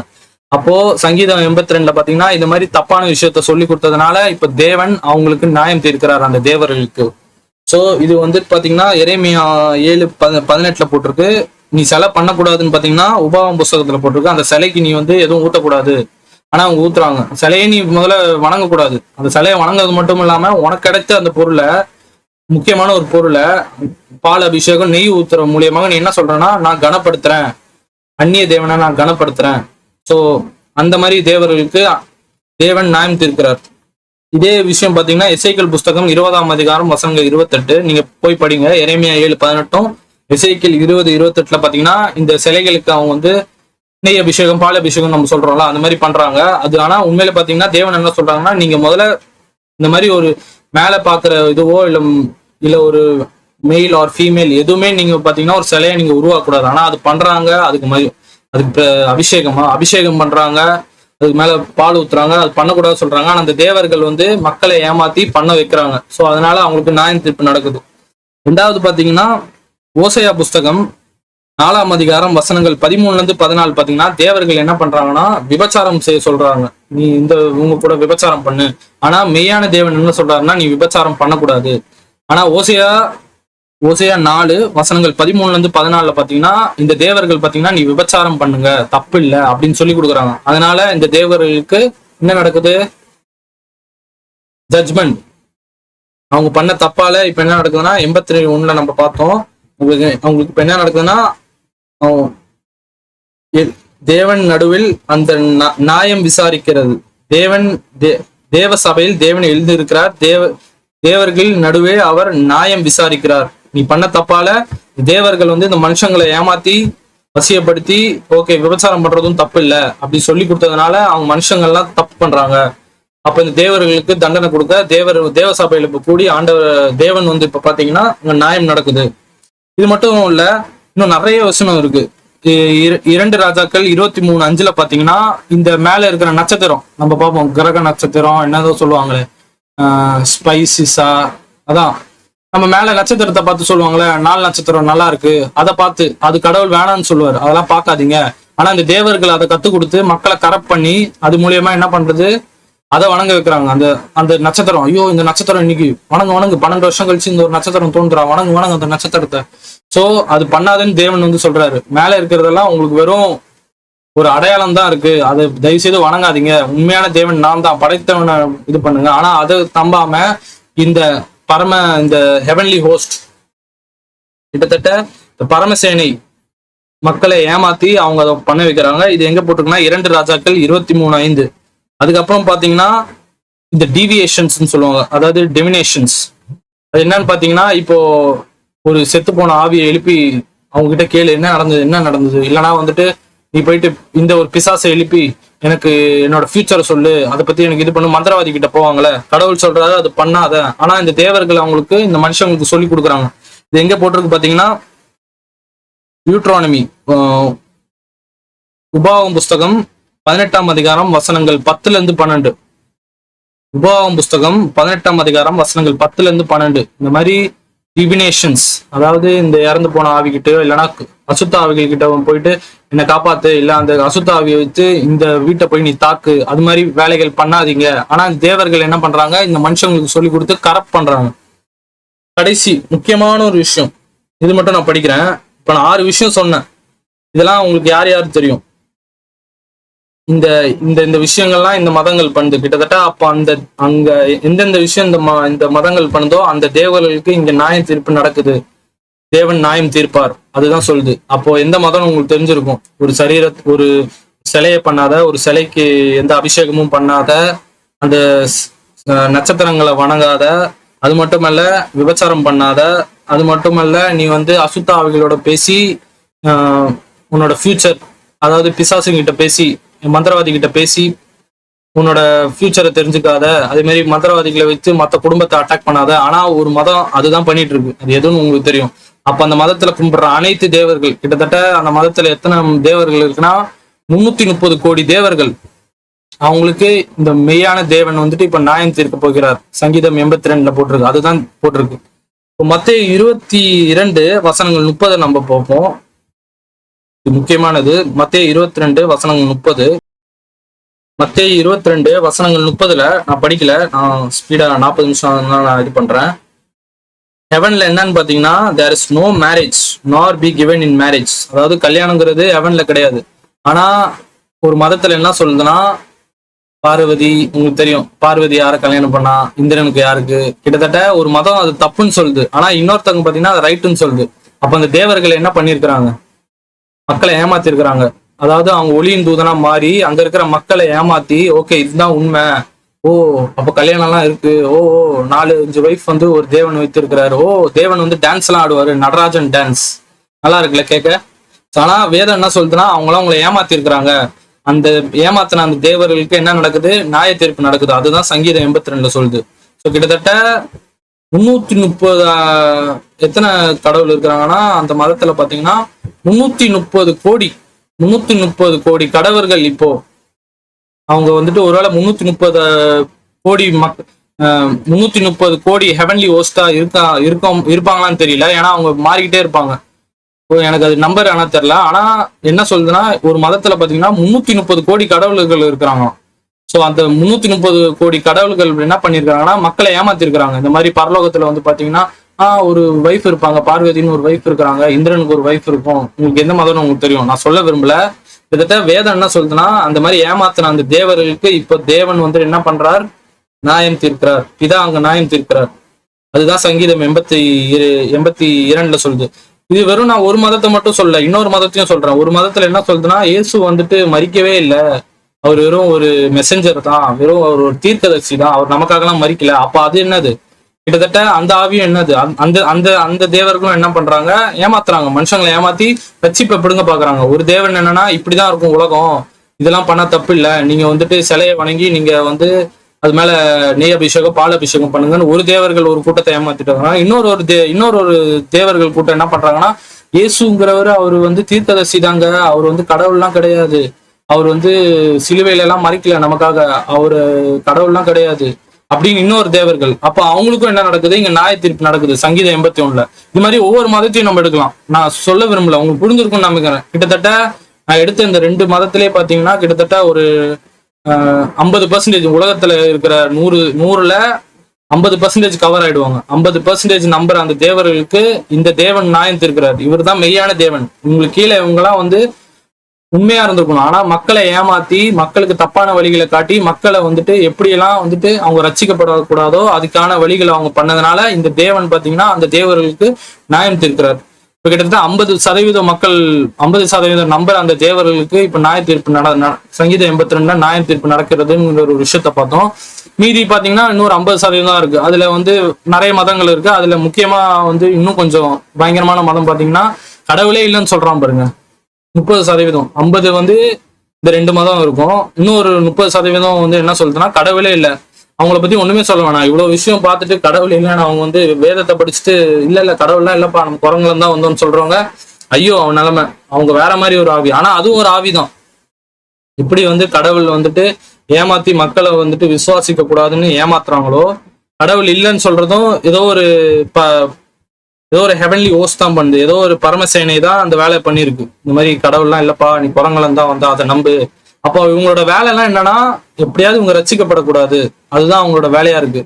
இந்த மாதிரி தப்புகள் பண்ணதுனால சங்கீதம் 82 என்ன கூறுறதுன்னா, தேவ சபையில் தேவன் எழுந்திருக்கிறார், தேவர்கள் நடுவே அவர் நியாயம் விசாரிக்கிறார். நீங்க பண்ண தப்பெல்லாம் இப்ப விசாரணை நடக்குது. ஓ நீ வந்து சிலையை பண்ணி அதுல பால் அபிஷேகம் பண்ண சொல்றியா? ஓஹோ ஹெவன்ல வந்துட்டு கல்யாணமும் கிடையாது, யாரும் கல்யாணமும் பண்ணிக்க மாட்டேன்றாங்க. ஆனா நீங்க என்ன சொல்ற, ஓ எனக்கு 2 மனைவி இருக்கு 3 மனைவி இருக்கு, இங்க எவ்வளவு பேர்கிட்ட வேணாலும் நம்ம இந்திரலோகம்னா உங்களுக்கு என்ன தெரியும், நான் எக்ஸ்பிளைன் பண்ண தேவையில்லை. அது மட்டும் இல்ல, ஜீசஸ் ஏசப்பாங்கிறது வந்து பாத்தீங்கன்னா அவங்க கடவுள்லாம் கிடையாது. அவர் நமக்காக பாவத்தாக சிலுவையில சுமக்கல, அவர்லாம் சிலுவையிலே சாவல, அவர் வெறும் ஒரு தூதன். அப்போ எப்படிலாம் தேவர்கள் ஏமாத்தி இருக்கிறார்களோ, இப்போ 82 சங்கீதம் 82 என்ன சொல்லுதுன்னா, தேவன் எழுந்திருக்கிறார், தேவர்களுக்கு நடுவே அவர் நியாயம் விசாரிக்கிறார். ஓகே உங்களுக்கு புரிஞ்சிருக்கும் நான் நம்புறேன். கிட்டத்தட்ட ஒரு 100% அதாவது நம்ம கிறிஸ்தவர்கள் 30% இருக்கிறாங்க, மிச்சம் 70% பேர் ஏதோ ஒரு விஷயத்த நம்புறாங்க. ஒண்ணு வந்து பாத்தீங்கன்னா இந்த மாதிரி சிலையை நம்புவாங்க, ஒன்னு பாத்தீங்கன்னா இயேசு கடவுள் இல்ல, வேற ஒரு விதத்துலதான் கடவுள் நமக்கு ரிவீல் ஆனார்னு ஒரு இது. அந்த உலகத்துல இருக்கிற இயேசுவும் பிதாவை தவிர யாரெல்லாம் இந்த மாதிரி நம்பலையோ அந்த தேவர்களுக்கு நியாயம் தீர்க்கப்படுகிறது. அதுதான் சங்கீதம் 82 சொல்லுது. சோ நம்மளோட 2வது பாயிண்ட் இப்ப புரிஞ்சிருக்கும் நான் நம்புறேன்.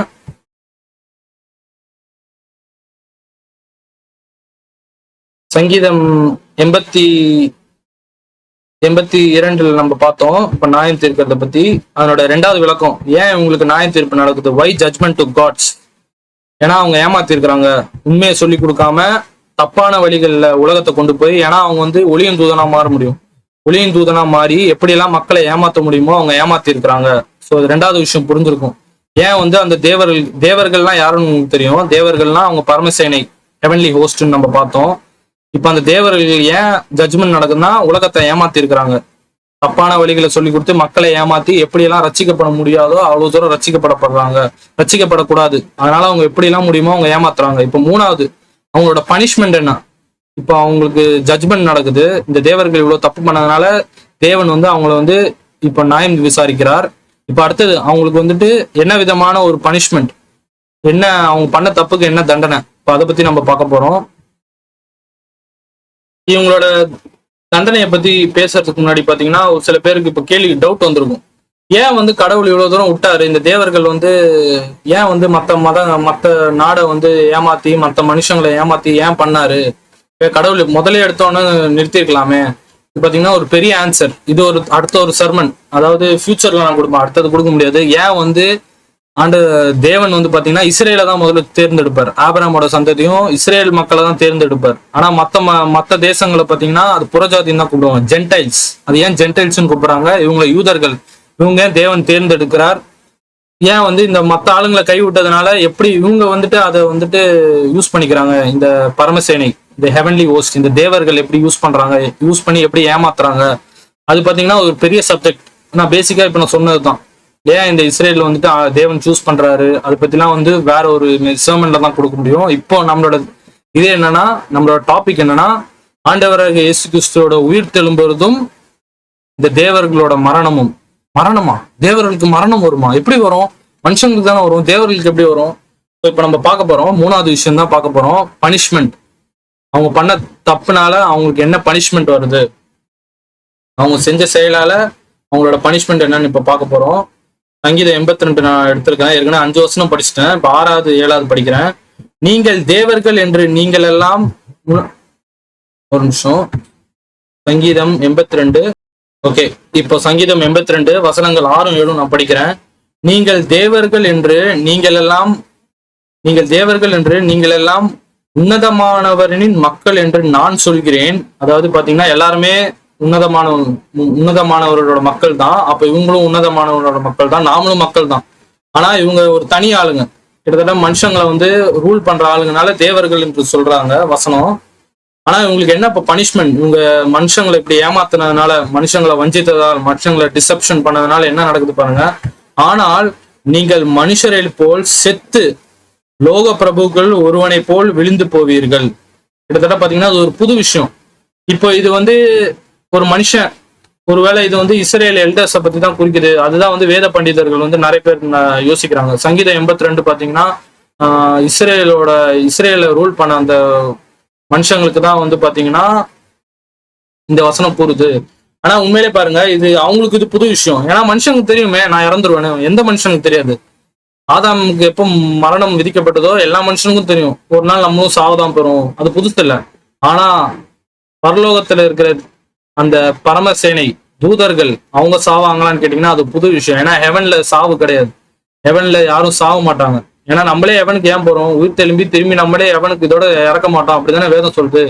ஆனா அங்க இருக்கிற ஆளுங்களுக்கு இது புது விஷயம். ஏன்னா நமக்கு இறப்புங்கிறதே ஒண்ணு கிடையாது. ஆனா 7வது வசனம் என்ன சொல்றதுன்னா, நீங்க பண்ண தப்பால இப்ப என்ன நடக்க போகுதுன்னா, இந்த பரமசேனை, அதாவது தேவர்கள் என்று கூறப்படுகிற அந்த பரமசேனை, அவங்களோட நிலைமை என்னன்னா, நீங்கள் மனுஷரை போல் செத்து நீங்க சாவீங்க. யூ வில் டை லைக் மெரி மென். மனுஷனும் நீங்களும் கிட்டத்தட்ட ஈக்குவல். மனுஷன் சாவுற மாதிரி நீயும் சாவப்படுறோம் தப்பால. ஸோ இது ஒரு புது விஷயம். நான் இப்ப அதுக்கான ப்ரூஃப் டெக்ஸ்ட் நான் காட்டுறேன். லூக்கா எழுதின சுவிசேஷம் வசனங்கள் 20:36. லூக்கா எழுதின சுவிசேஷம் வசனங்கள் 20:36 நம்ம பார்ப்போம். வசனத்தை நல்ல கவனிங்க. லூக்கா 20:36. அவர்கள் இனி மரிக்க மாட்டார்கள், அவர்கள் உயிர்த்தெழுந்த பிள்ளைகளானபடியால் தேவதூதர்கள் ஒப்பானவர்களுமாய் தேவனுக்கு பிள்ளைகளானார்கள். கிட்டத்தட்ட என்ன சொல்றதுன்னா, கிட்டத்தட்ட அவங்க இனி மரிக்க மாட்டாங்க. அது எதை ஒப்பிடுறாங்க பாத்தீங்கன்னா, தேவதூதர்களை ஒப்பிட்டு சொல்றாங்க. கிட்டத்தட்ட என்ன சொல்றாங்கன்னா, பரலோகத்துல பாத்தீங்கன்னா மரணங்கிறது ஒண்ணு கிடையாது. ஆனா சங்கீதம் 82 என்ன சொல்றதுன்னா, நீங்க இது மாதிரி ஒரு தப்பு பண்ணதுனால இது ஒரு புது விஷயம். பரலோகத்துல அங்க இருக்கிற அந்த பரமசேனை, ஏஞ்சல்ஸ் எல்லாருக்கும் அது புதுசா இருக்கு. ஏன்னா ஏஞ்சல்ஸும் ஒரு சில ஏஞ்சல்ஸ் தான் தப்பு பண்ணிருக்கு, நம்ம வசனத்துல பார்த்திருக்கிறோம். அதே மாதிரி இந்த பரமசேனை தான் ரொம்ப அதிக தப்புங்க பண்ணியிருக்கு. கிட்டத்தட்ட அவங்க பண்ண தப்பால இப்ப என்ன நடக்குதுன்னா, நீயும் மனுஷன் மாதிரி ஒரு நாள் சாவ. ஸோ அந்த இது உங்களுக்கு புரிஞ்சிருக்கும்னு நம்புறேன். இப்போ கிட்டத்தட்ட பாத்தீங்கன்னா இது ஒரு புது விஷயம். இதே வந்து பாத்தீங்கன்னா ஒரு தீர்க்க வசனமாக போட்டிருக்கு. ஐசையா 24 வசனங்கள் 21-22. ஐசையா 24 வசனங்கள் 21-22. நான் இங்கிலீஷ்ல படிக்கிறேன், அப்போ இன்னும் உங்களுக்கு ஈஸியா புரியும். தமிழோட இங்கிலீஷ்ல நல்லா இருக்கு. In that day the Lord will punish the powers in the heaven. அதாவது வானத்துல இருக்கிற அந்த பவர்னா என்னது? பவர்னா அதான் இந்த தேவதூதர்கள், நம்ம பார்த்த இந்த ஹெவன்லி ஹோஸ்ட், அவங்களுக்கு என்ன நடக்குதுன்னா பனிஷ்மெண்ட் நடக்குது. பரமசேனை, ஹெவன்லி ஹோஸ்ட்னா பரமசேனை, அந்த powers in heaven. Lord will பனிஷ்னா என்னது?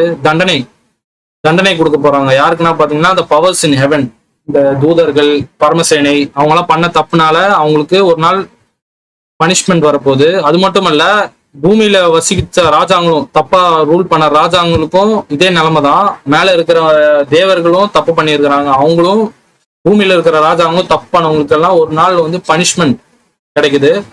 22 பாத்தீங்கன்னா they will be heard together. அவங்க ரெண்டு பேரும் ஒன்னா, கிட்டத்தட்ட யாரு? இந்த பவர்ஸ் இன் ஹெவன், மேல இருக்கிற அந்த தேவர்களும் கீழே வாழ்ந்த அந்த ராஜாக்களும், தப்பு பண்ண ராஜாங்களும் ஒரே இடத்துல ஒரு டஞ்சனுக்குள்ள போட்டுருவாங்க. ஒரு பிரிசன், ஒரு சிறையில அடைச்ச ஒரு டஞ்சன் மாதிரி ஒரு இடத்துல போட்டு அங்க மூடி வச்சிருவாங்க.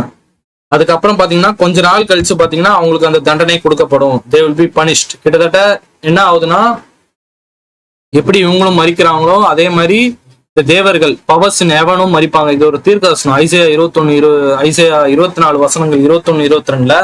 அதுதான் இங்க நடக்குது. சங்கீதக்காரன் வந்துட்டு 82 என்ன சொல்றாருன்னா, நீங்க மனுஷர்களை போல் செத்து விடுவீங்க நீங்க பண்ண தப்பால. அதாவது என்னென்ன தப்பு பண்ணாங்கன்னு உங்களுக்கு தெரியும். மனுஷங்களை ஏமாத்தி வசியப்படுத்தி அவங்கள தப்பான வழிகளுக்கு கொண்டு போய் எப்படியாவது அவங்க ரட்சிப்பு அடையக்கூடாது, அதுதான் அவங்க கோல். அப்படி ஏமாத்ததுனால என்ன ஆச்சு பாத்தீங்கன்னா, கடவுள் என்ன பனிஷ்மெண்ட் கொடுக்குறாங்கன்னா, நியாய தீர்ப்பு அடிக்கிறார். ஆனால் நீங்கள் மனுஷரை போல் செத்து போவீர்கள்.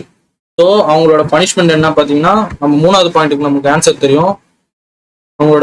அவங்க பண்ண தப்பால அவங்க என்ன ஆகுறாங்க, அந்த பரமசேனை என்ன ஆகுது, வானத்துல இருக்கிற அந்த ஹெவன்லி ஹோஸ்ட் அவங்க என்ன ஆகுதுன்னா, அந்த தேவர்களுக்கு பார்த்தீங்கன்னா மனுஷங்களை போல நீங்களும் சாவீங்க. ஒரு புது கான்செப்ட். ஏன்னா மனுஷனுக்கு தான் சாவு இருக்கு, இவங்களுக்கான சாவு இல்லை. ஆனா இப்போ ஒரு புதுசா ஒரு தண்டனை உங்களுக்கு கிடைக்குது. இது வரைக்கும் கேள்விப்படல. ஹெவன்ல இருக்கிற யாருக்குமே தெரியாது மரணம்னா என்ன. இனி நீங்க பண்ண தப்பால மரணம் வரும் அப்படின்னு ஒரு விஷயம் சொல்லப்படுது. அப்போ 3வது பாயிண்ட் நமக்கு தெரிஞ்சிச்சு. நம்ம கிட்டத்தட்ட நமக்கு 3 விஷயம் தெரிஞ்சிச்சு. தேவர்கள்லாம் யாருன்னு தெரிஞ்சு போச்சு, அவங்க என்னென்ன தப்பு பண்ணாங்கன்னு தெரிஞ்சு போச்சு. அதனால என்ன விதமான பனிஷ்மெண்ட், என்ன விதமான ஒரு தண்டனைனா அவங்களுக்கு மரணம் உருவாகும். மனுஷ குலத்துக்கு மட்டும் இல்ல, பரலோகத்துல இருக்கிற உங்களை மாதிரி தேவர்களுக்கும் உருவாகும் அப்படின்னு ஒரு விஷயம் சொல்லுது.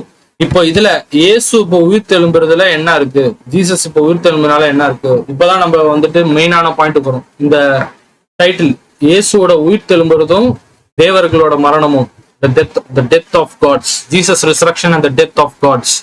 இப்போ இந்த தலைப்போட முக்கியமான விஷயம் இப்பதான் நீங்க இன்னும் நல்லா கொஞ்சம் டீப்பா கேட்கணும்.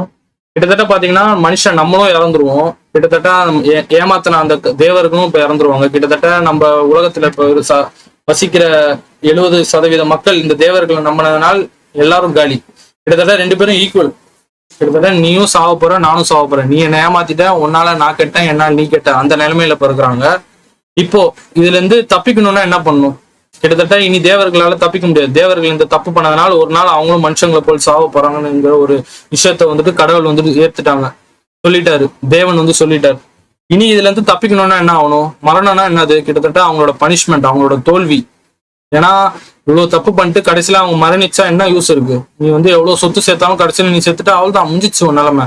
அதே மாதிரிதான் நீ அந்த தேவர்கள் இவ்வளவு தப்பு பண்ணிட்டாங்க, இவ்வளவு தப்பான விஷயங்களை சொல்லி கொடுத்து கடைசியில அவங்க மரணிச்சுட்டாங்கன்னா அப்ப அவங்க முன்னாடியே அது பண்ணாம இருந்திருக்கலாம்ல. அந்த தப்பு பண்ணாம இருந்திருந்தா அவங்க மரணம்ங்கிற ஒரு விஷயம் அவங்களுக்கு வந்திருக்குமா? அப்ப கிட்டத்தட்ட அவங்க அந்த தோல்வியை அடைஞ்சிட்டாங்க. அப்போ மரணம் வந்துட்டு எல்லாரையும் இப்ப ஜெயிக்குது. அப்போ யாராவது ஒருத்தங்க இந்த மரணத்தை இப்ப ஜெயிக்க வேணும்னா என்ன வேணும்? திரும்பி உயிர் தெழும்பு வேணும். ஏன்னா மனுஷன் நம்மளும் தோத்துட்டோம், ஏமாத்துற இந்த கடவுளுங்களும் தோத்துட்டாங்க. அப்ப யாரோ ஒருத்தர் வந்து இதை ஜெயிக்கணும்னா எப்படி வர வேண்டும்? ஒருத்தர் உயிர் தெழும்புனா மட்டும்தான் இனி நம்மளை காப்பாற்ற முடியும். ஏன்னா நம்மளும் இப்ப அந்த நிலைமையில தான் இருக்கிறோம். எல்லா மனுஷங்களும் ஒரு நாள் சாவதான் போறாங்க. இந்த தேவர்களால நம்மளும் இப்ப சாவதான் போறோம். தேவர்களும் சாவுறாங்க, நம்மளும் சாவ போறோம். அப்போ இனி நம்ம வந்துட்டு ஜெயிக்கணும்னா, இந்த யுத்தத்துல இனி நம்ம ஜெயிக்கணும்னா நம்மளால முடியாது, கடவுள் நினைச்சாதான் முடியும். அப்போ மனுஷன் மறுபடியும் இந்த பூமிக்கு வந்து அவன் வந்துட்டு உயிர் தெழும்புறது மூலியமாக என்ன நடக்குது? உயிர் தெழும்புனா என்ன அர்த்தம்? கிட்டத்தட்ட மரணம் வந்துட்டு தோத்துருச்சு. மரணம் தான் வந்துட்டு கடைசியில வெற்றி பெறுது. என்னதான் நீ எவ்வளவு தப்பு பண்ணு, கடைசியில நீ மரணம் வந்துச்சுன்னா அவள்தான், அவள் நிலைமை அவள்தான் காலி.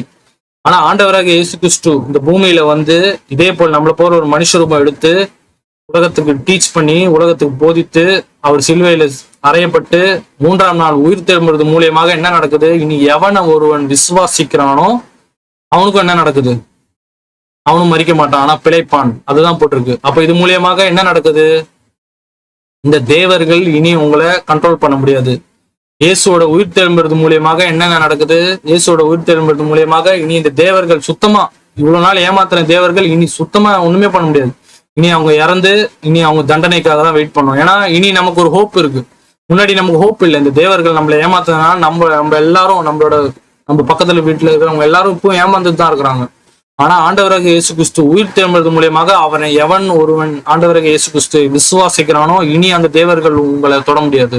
இனி அந்த தேவர்கள் உங்களை ஏமாற்ற முடியாது. ஏன்னா நீங்களும் அவரை போல உயிர் தெழும்புவீங்க. அதுதான் வேதம் கூறுது. ஸோ இப்போ அதுக்கான ஒரு ப்ரூஃப் டெக்ஸ்ட் நம்ம பார்ப்போம். அது உங்களுக்கு ஈஸியா சொல்லிட்டேன், வசனத்தோட காட்டினாதான் உங்களுக்கு இன்னும் இன்ட்ரெஸ்டிங்கா இருக்கும்.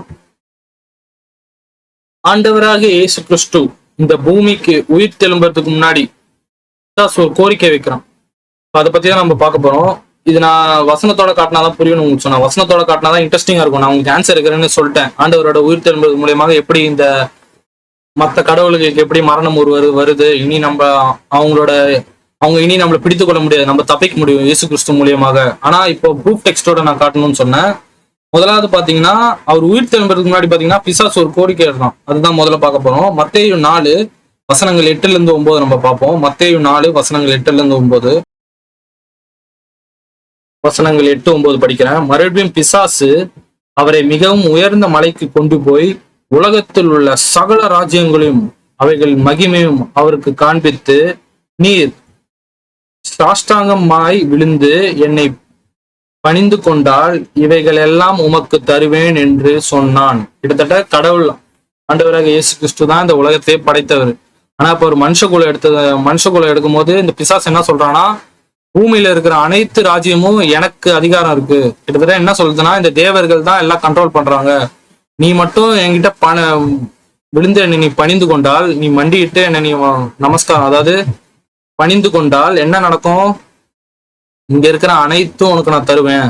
ஏன் ஆண்டவர் இயேசு கிறிஸ்து அந்த டைம் அவர்கிட்ட அப்ப அந்த ராஜ்யம் இல்லையா? கண்டிப்பாக இல்லை. இஸ்ரேல் மட்டும்தான் அவரோட தேசமா இருந்தது. ஏன்னா தேவன் பாத்தீங்கன்னா இஸ்ரேலை மட்டும்தான் தேர்ந்தெடுத்தார், புறஜாதியை தேர்ந்தெடுக்கல, யூதர்கள் தான் தேர்ந்தெடுத்தார். அப்ப அந்த பிசாசு வந்து தெரியும், எல்லா ராஜ்யமும் என்கிட்ட இருக்கு, நீ என்கிட்ட விழுந்து பணிந்தால் போதும், நீ மட்டும் மண்டியிடு, இந்த உலகத்துல இருக்கிற அனைத்து ராஜ்யத்தையும் கொடுக்குறேன். ஏன்னா இந்த தேவர்கள் உலகத்துல இருக்கிற அனைத்து மக்களையும் ஏமாத்தி வைத்துள்ளார். ஆனா அந்த டைம்ல பாத்தீங்கன்னா ஆண்டவர்கிட்ட அந்த ராஜ்யம் இல்லை. ஆனா அவர் உயிர் தெலும்பிய பிறகு என்ன சொல்றாரு பாருங்க, இது உயிர் தெலும்புறதுக்கு முன்னாடி ஆண்டவர்கிட்ட ராஜ்யம் இல்லை, பிசாசு தான் சொல்றான் என்கிட்ட எல்லா ராஜ்யமும் இருக்கு, நீ வெறும் விழுந்தா மட்டும் போதும். ஆண்டவராக இயேசு கிறிஸ்து உயிர் தெலும்பிய பிறகு பாருங்க, மத்தேயு 28:18, அவர் உயிர் தெலும்பிய பிறகு என்ன நடக்குது பாருங்க. அப்பொழுது இயேசு சமீபத்தில் வந்து அவர்களை நோக்கி, வானத்திலும் பூமியிலும் சகல அதிகாரம் எனக்கு கொடுக்கப்பட்டு இருக்கிறது. கிட்டத்தட்ட இப்ப என்ன ஆச்சுன்னா, உயிர் தெலும்பிய பிறகு என்ன ஆச்சுன்னா, வானத்திலையும் பூமியிலையும் இப்ப எனக்கு அதிகாரம் கொடுக்கப்பட்டிருக்கு. ஆனா உயிர் தெலும்புறதுக்கு முன்னாடி என்ன இருக்கு? அவங்ககிட்டதான் அந்த அதிகாரம் இருக்கு. இந்த தேவர்கள் தான் வந்துட்டு மனுஷங்களை ஏமாத்தி, எல்லா மனுஷங்களையும் ஏமாத்தி வைத்து எல்லா ராஜ்யமும் அவங்ககிட்ட இருக்கு. ஆனா இவர் உயிர் தெலும்புறது மூலியமாக என்ன நடக்குது பாருங்க, எல்லா ராஜ்யமும் இப்ப என்கிட்ட இருக்கு. கிட்டத்தட்ட என்ன அர்த்தம்னா, இந்த தேவர்கள் ஒரு நாள் சாவாங்க, மனிதர்களும் சாவாங்க, எல்லாரும் சாவுதான். ஆனா இப்ப ஆண்டவராக இயேசு கிறிஸ்து உயிர் தெலும்புறதுனால என்ன ஆச்சுன்னா, இனி சாவுக்கு இனி வேலை இல்லை. இனி இவங்கள மாதிரி நீ இருக்க முடியாது, இந்த தேவர்கள் மாதிரி நம்ம சாவ போறது இல்ல. ஆண்டவராக இயேசு கிறிஸ்து ஒரு புதிய ஒரு நம்பிக்கையை நமக்கு இந்த உலகத்துக்கு கொடுத்துள்ளார். இந்த நம்பிக்கை எப்படி பாத்தீங்கன்னா, ஒரு உயிர் தெலும்புறது மூலியமாக. அதனால என்ன ஆகுது, ஆண்டவர் உயிர் தெலும்புறது மூலியமாக இப்ப என்ன நடக்குது, தேவர்கள் அனைவரும் மரணம் அடைய இருக்கிறார்கள். எல்லாருக்கும் இனி அந்த அத்தாரிட்டி கிடையாது. அவங்க என்ன சொல்றாங்கன்னா, பூமியில உள்ள சகல அதிகாரமும் எல்லா அதிகாரமும் இனி எனக்கிட்ட இருக்கு. இதுக்கு முன்னாடி வந்து பாத்தீங்கன்னா எல்லா தேவர்களும் பிசாசுகளும் சேர்ந்து மனுஷங்களை ஏமாத்தி வஞ்சிச்சு, விசுவாசம் வர முடியாத, விசுவாசம் கிடைக்க கூடாது இந்த மனுஷங்களை, எப்படியாவது இவங்க நம்மள மாதிரி இறக்குற மாதிரி இவங்களும் இறக்கணும்னு நினைச்சாங்க. ஆனா இனி இயேசு கிறிஸ்து உயிர் தெழும்பது மூலியமாக ஒரு நம்பிக்கை கிடைத்துள்ளது. இனி எவன் ஒருவன் ஆண்டவராக இயேசு கிறிஸ்து விசுவாசிக்கிறார்களோ அவர்களுக்கு என்ன வரும், இவரை போல் அவங்களும் ஒரு நாள் உயிர் தெழும்புவார். இந்த தேவர்களை போல் செத்து அவள்தான் இனி அந்த நரகத்துக்கு போக மாட்டாங்க, இனி பரலோக ராஜ்யத்துக்கு போக முடியும். அதனாலதான் பாத்தீங்கன்னா அவர் உயிர் தெழும்பிய பிறகுதான் அவருக்கு அந்த அதிகாரம் கிடைக்குது. அதுக்கு முன்னாடி அந்த அதிகாரம் இல்லை. ஏன்னா மரணங்கிற ஒரு விஷயம் இங்க இருக்கு. தேவர்களை போல் நம்மளும் மறிப்போம். ஆனா ஆண்டவராக இயேசு கிறிஸ்து உயிர் தெழும்பது மூலியமாக எவன் ஒருவன் தேவனை விசுவாசிக்கிறார்களோ அவன் நித்திய ஜீவன் கிடைக்கும். அதுதான் வேதம் சொல்லுது. இப்போ நம்ம இதை வச்சு அவர் உயிர் தெழும்பிய பிறகுதான் அவருக்கு அந்த அதிகாரம் கிடைக்குது. இப்போ அப்படியே சங்கீதம் 82:8 இப்ப நீங்க படிச்சு பாத்தீங்கன்னா உங்களுக்கு ஆன்சர் உங்களுக்கு தெரியும்.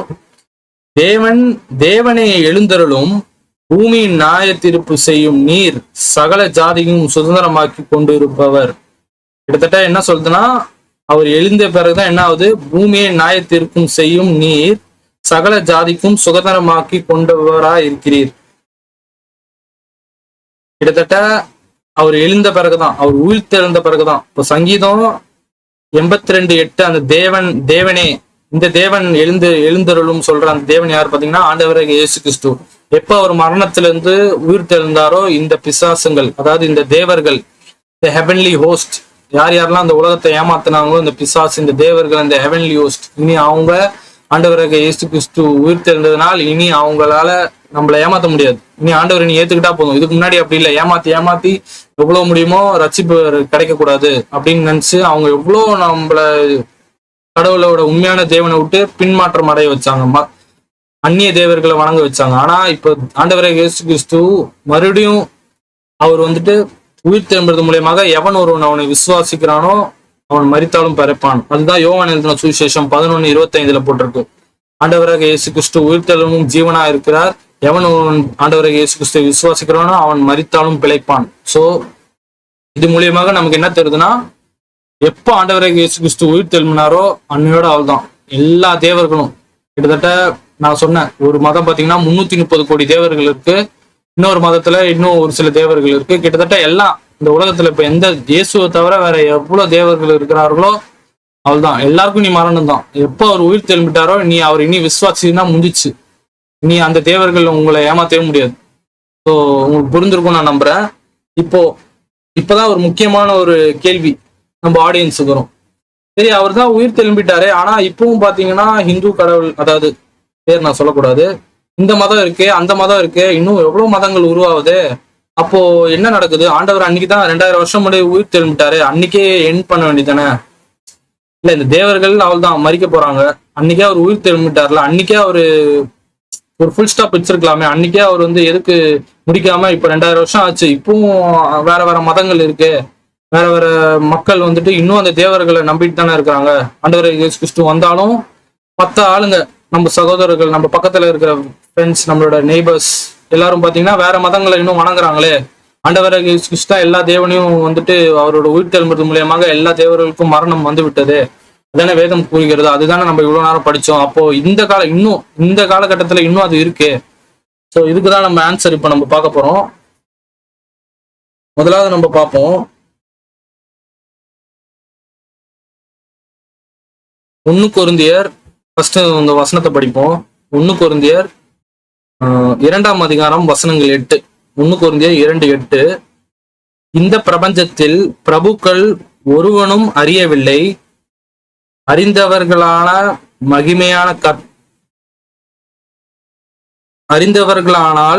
மகிமையின் கர்த்தரை அவர்கள் சிலுவையில் அறைய மாட்டார்கள். அவங்களுக்கு மட்டும் இந்த உண்மை தெரிஞ்சிருந்துன்னு வைங்க, இந்த மாதிரி ஆண்டவர் இயேசு கிறிஸ்து மரித்து உயிர் தெழும்புவார்னு ஒரு விஷயம் அவங்களுக்கு ஒருவேளை தெரிஞ்சிருந்தா கண்டிப்பா அவங்க சிலுவையில அறைய மாட்டாங்க. அப்படிதான் 1 கொரிந்தியர் 2ஆம் அதிகாரம் 8 இருக்கு. இந்த தேவர்கள், இந்த பிசாசெல்லாம் என்ன நினைச்சுன்னா, இவரை போட்டு தள்ளிட்டா அவள் தான், மறுபடியும் நம்ம தான் இந்த ஆட்சியை பண்ணிட்டு இருப்போம், நமக்கு அந்த சங்கீதம் 82 போட்டிருக்கு, ஒரு நாள் நம்ம மறிப்போம், அந்த விஷயம் நடக்காது. ஆனா என்ன நடக்குதுன்னா, இவர் உயிர் தெழும்பதுனால அவங்க ஷாக் ஆயிட்டாங்க. ஐயோ, நீ எவன் ஒருவன் ஆண்டவரை இயேசு கிறிஸ்துவ விசுவாசிதான் அப்ப உங்க நித்திய ஜீவன் கிடைச்சிருமே, அப்ப அவள் தான் நம்ம நிலைமை முடிஞ்சிச்சா? இவ்வளவு நாள் நமக்கு தெரியும் உண்மை என்னன்னு, நம்ம எப்படியோ மக்களை ஏமாத்தி நான் தான் தேவன் சொல்லி எல்லாரும் ஏமாத்திருந்தோம். திடீர்னு தேவகுமாரன் வந்துட்டாரு, வந்தோடனே இவர் எப்படியோ கொல்லணும்னு நம்ம நினைச்சு கொண்டுட்டோம். ஆனா இவர் உயிர் தெழும்பாரு அவங்க நம்பவே இல்லை. இவர் உயிர் தெழும்புறது மூலியமாக என்ன நடக்குதுன்னா, இனி மனித குலத்துக்கே ஒரு புதிய ஒரு நம்பிக்கை கிடைக்குது. இனி எவனும் அந்த பரலோக ராஜ்யத்துக்கு கஷ்டம் செல்ல முடியாது, சொல்ல முடியாது, ஈஸியா இனி போயிடலாம். ஆண்டவர் இயேசு கிறிஸ்துவோட பாடு மரண சிலுவை, அவரோட உயிர் தெழும்பதை நம்மனாலே போதும். இந்த உண்மையை அவங்க தெரிஞ்சுதான் என்ன பண்ணிருப்பாங்க, அப்பயே அவங்க சிலுவையில அரைஞ்சிருக்க மாட்டாங்க. ஆனா அது தெரியாமத்தினால்தான் அவங்க தெரியாம பண்ணிட்டாங்க. அதனால அவங்க தெரியல, தெரிஞ்சிருந்தா அன்னைக்கு அவங்க தடுத்திருப்பாங்க. அதுதான் 1 கொரிந்தியர் 2ஆம் அதிகாரம் வசனங்கள் 8 இருக்கு. இப்போ நம்ம முக்கியமான ஒரு விஷயம் பார்ப்போம். அவரு உயிர் தெழுந்தனால்தான் நம்ம இந்த தேவர்களை இப்போ தோத்தார்கள், இந்த தேவர்கள் மரித்து விட்டார்கள். ஆனா இந்த காலத்துல இது நடக்குது, அதுக்கு நம்ம என்னன்னு நம்ம பார்க்கணும். 1 கொரிந்தியர் 15ஆம் அதிகாரம் வசனங்கள் 25 நம்ம அது பார்ப்போம். எல்லா சத்துருக்களையும் தமது பாதத்திற்கு கீழாக்கும்படி வரைக்கும் அவர் ஆளுமை செய்ய வேண்டும். அதாவது இது வசனத்தோட கான்டெக்ட் பாத்தீங்கன்னா, ஆண்டவர் இயேசு கிறிஸ்து உயிர் தெழும்பிய பிறகு அவர் திரும்பவும் பரலோக ராஜ்யத்துக்கு போயிட்டார், பிதாவோட இடத்துக்கு போயிடுவார். அப்போ 1 கொரிந்தியர் 15 பால் என்ன சொல்றாருன்னா, எல்லா சத்துருக்களும் தமது பாதத்திற்கு கீழாக்கும் போடும் வரைக்கும் அவர் ஆளுகை செய்ய வேண்டும். அப்ப ஹெவன்ல அவர் இனி அவரோட ரூலிங் தான். இதுக்கு முன்னாடி தேவர்கள் ஏமாத்திருந்தாங்க, இனி அது முடியாது. இந்த காலத்துல எல்லாம் பாத்தீங்கன்னா தேவர்கள் எல்லாம் காட்ட மாட்டாங்க, வெளியே வராங்களா பாருங்க, ஏதாவது ஒரு தேவன் வெளியே வந்துச்சா ஒண்ணுமே நமக்கு தெரியாது. ஆனா அந்த காலத்துல அவ்வளவு வெளியே காட்டியிருந்தாங்க. இப்போ பரலோக ராஜ்யம் வெறும் தேவர்களோட கதை முடிஞ்சதுனால இனி ஆண்டவர் இயேசு கிறிஸ்து தான் ஆண்டு கொண்டு இருக்கிறார். முக்கியமான விஷயம் என்ன பாத்தீங்கன்னா, அவர் உயிர் தெழும்பதனால் இனிமேட்ட ரட்சிப்புங்கிற ஒரு விஷயம் பூமிக்கு வந்துச்சு. அதனால இனி அந்த தேவர்களை ஏமாத்த முடியாது, ஆண்டவர் இயேசு கிறிஸ்து வந்து விட்டார். ஆனாலும் இந்த காலத்துல பாத்தீங்கன்னா எப்படியாவது ஏமாத்தி, இயேசு இந்த உலகத்திலே வரவே இல்லை, இயேசுங்கிற மனுஷனே இந்த உலகத்துல இல்ல, பொய் கதை கட்டுக்கதை அப்படி சொல்லி எப்படியாவது ரட்சிக்க கூடாது. ஏன்னா நம்மள மாதிரி இவங்களும் ஒரு நாள் சாகணும், நம்ம போற இடத்துக்கு, நம்ம நரகத்துக்கு போகணும்னா இவங்களும் இந்த மனுஷங்களை எவ்வளவு முடியுமோ நம்மள கொண்டு போயிடணும் அப்படிங்கிற ஒரு விஷயத்துல அவங்க ரொம்ப ஸ்ட்ராங்கா இருக்கிறாங்க, இந்த தேவர்கள், இந்த ஏஞ்சல்ஸ், இந்த தூதர்கள்லாம். ஆனா ஆண்டவர் இயேசு கிறிஸ்து பரலோக ராஜ்யம், அதாவது உயிர் தெழும்பிய பிறகு அவர் பரலோக ராஜ்யம் ஹெவனுக்கு போய பிறகு என்ன நடக்குது பாருங்க. எல்லா சத்துருக்களும் தமது பாதத்திற்கு கீழே போட வரைக்கும் அவர் ஆளுகை செய்ய வேண்டும். சோ அவர் ஆளுகை செய்ய வேண்டும் என்றால் இப்ப அதாவது பேதுரு, பாலு, பீட்ரு, இப்ப நம்ம 2000 வருஷம் கழிச்சு நம்ம வெளியே போயிட்டு ஒருத்தர்கிட்ட சுவிசேஷம் ஏன் சொல்றோம்? அவன் கிறிஸ்துவ ஏத்துக்கிட்டா அவர் என்ன ஆடுவாரு? ஏதோ ஒரு மதத்தை அவங்க வணங்கிட்டு இருந்தாங்க. திடீர்னு அவங்க கிறிஸ்துவ ஏத்துட்டா அந்த கடவுள் தோத்துட்டான், அவ்வளவுதான். அந்த தேவன் தோத்து விட்டார். உண்மையான சத்தியத்துக்கு அவங்க வந்ததுனால என்ன ஆகுது? இந்த தேவர்கள் தோத்துட்டாங்க. அதனால கடவுளோட ஆளுமே அந்த வீட்டுக்கு வருது. இந்த மாதிரி ஒவ்வொரு வீட்டுக்கும் வர வேண்டும். அது வரைக்கும் இந்த வெயிட்டிங் பீரியட் நடக்குது. அதனாலதான் ஆண்டவராக இயேசு கிறிஸ்து அந்த டைம்ல ஏன் அப்பவே அவர் உயிர் தெளிம்பிய போதே எல்லா தேவர்களையும் முடித்திருக்கலாமேன்னு பாத்தீங்கன்னா, தீர்க்கதர்சனம் என்ன சொல்றதுன்னா, அவர் போய் ஆள வேண்டும், மேல அவர் ஆள வேண்டும். நமக்கு என்ன கட்டளை இட்டு இருக்கிறார்? மத்தேயு 28:19-20 பாத்தீங்கன்னா, நீ அநேக இடத்துக்கு போய் சீஷராக்கு. நான் அந்த வசனத்தை காட்டுறேன். மத்தேயு 28:19-20 இப்ப பார்ப்போம். மத்தேயு 28:19 பாருங்க. ஆண்டவரே இயேசு கிறிஸ்து அவர் சொல்ற வார்த்தை கேளுங்க. ஆகையால் நீங்கள் புறப்பட்டு போய் சகல ஜாதிகளையும் சீஷராக்கி பிதா குமாரன் பரிசுத்த ஆவியால் நாமத்தினால் அவர்களுக்கு ஞானஸ்தானம் கொடுங்கள். நான் உங்களுக்கு கட்டளையிட்டபடி அவர்கள் கை கொள்ளப்பட்டு அவர்களை உபதேசம் பண்ணி, இதோ உலகத்தில் முடிவு பெறும் சகல நாட்களில் நான் உங்களோடு இருக்கிறேன் என்றார்.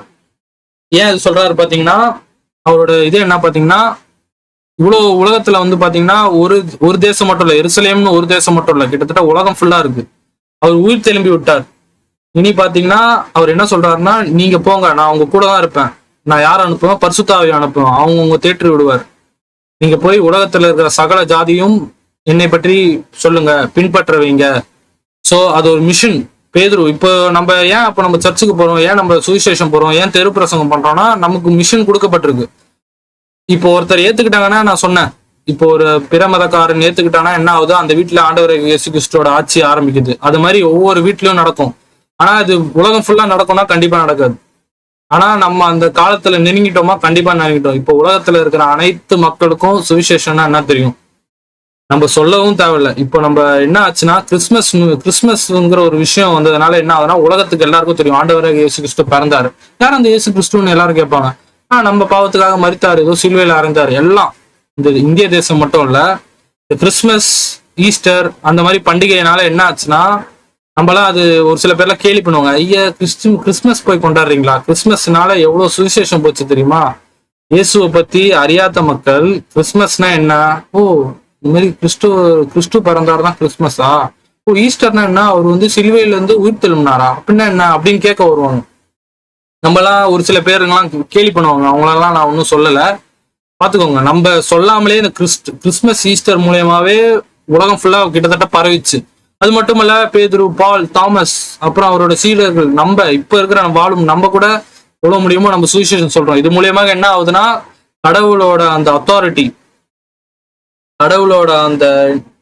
அத்தாரிட்டி இந்த பூமிக்கு வருகிறது. அந்த தேவர்கள் தோக்கிறார்கள், பூமிக்கு மேல அவர் ஆட்சி செய்வார்கள்.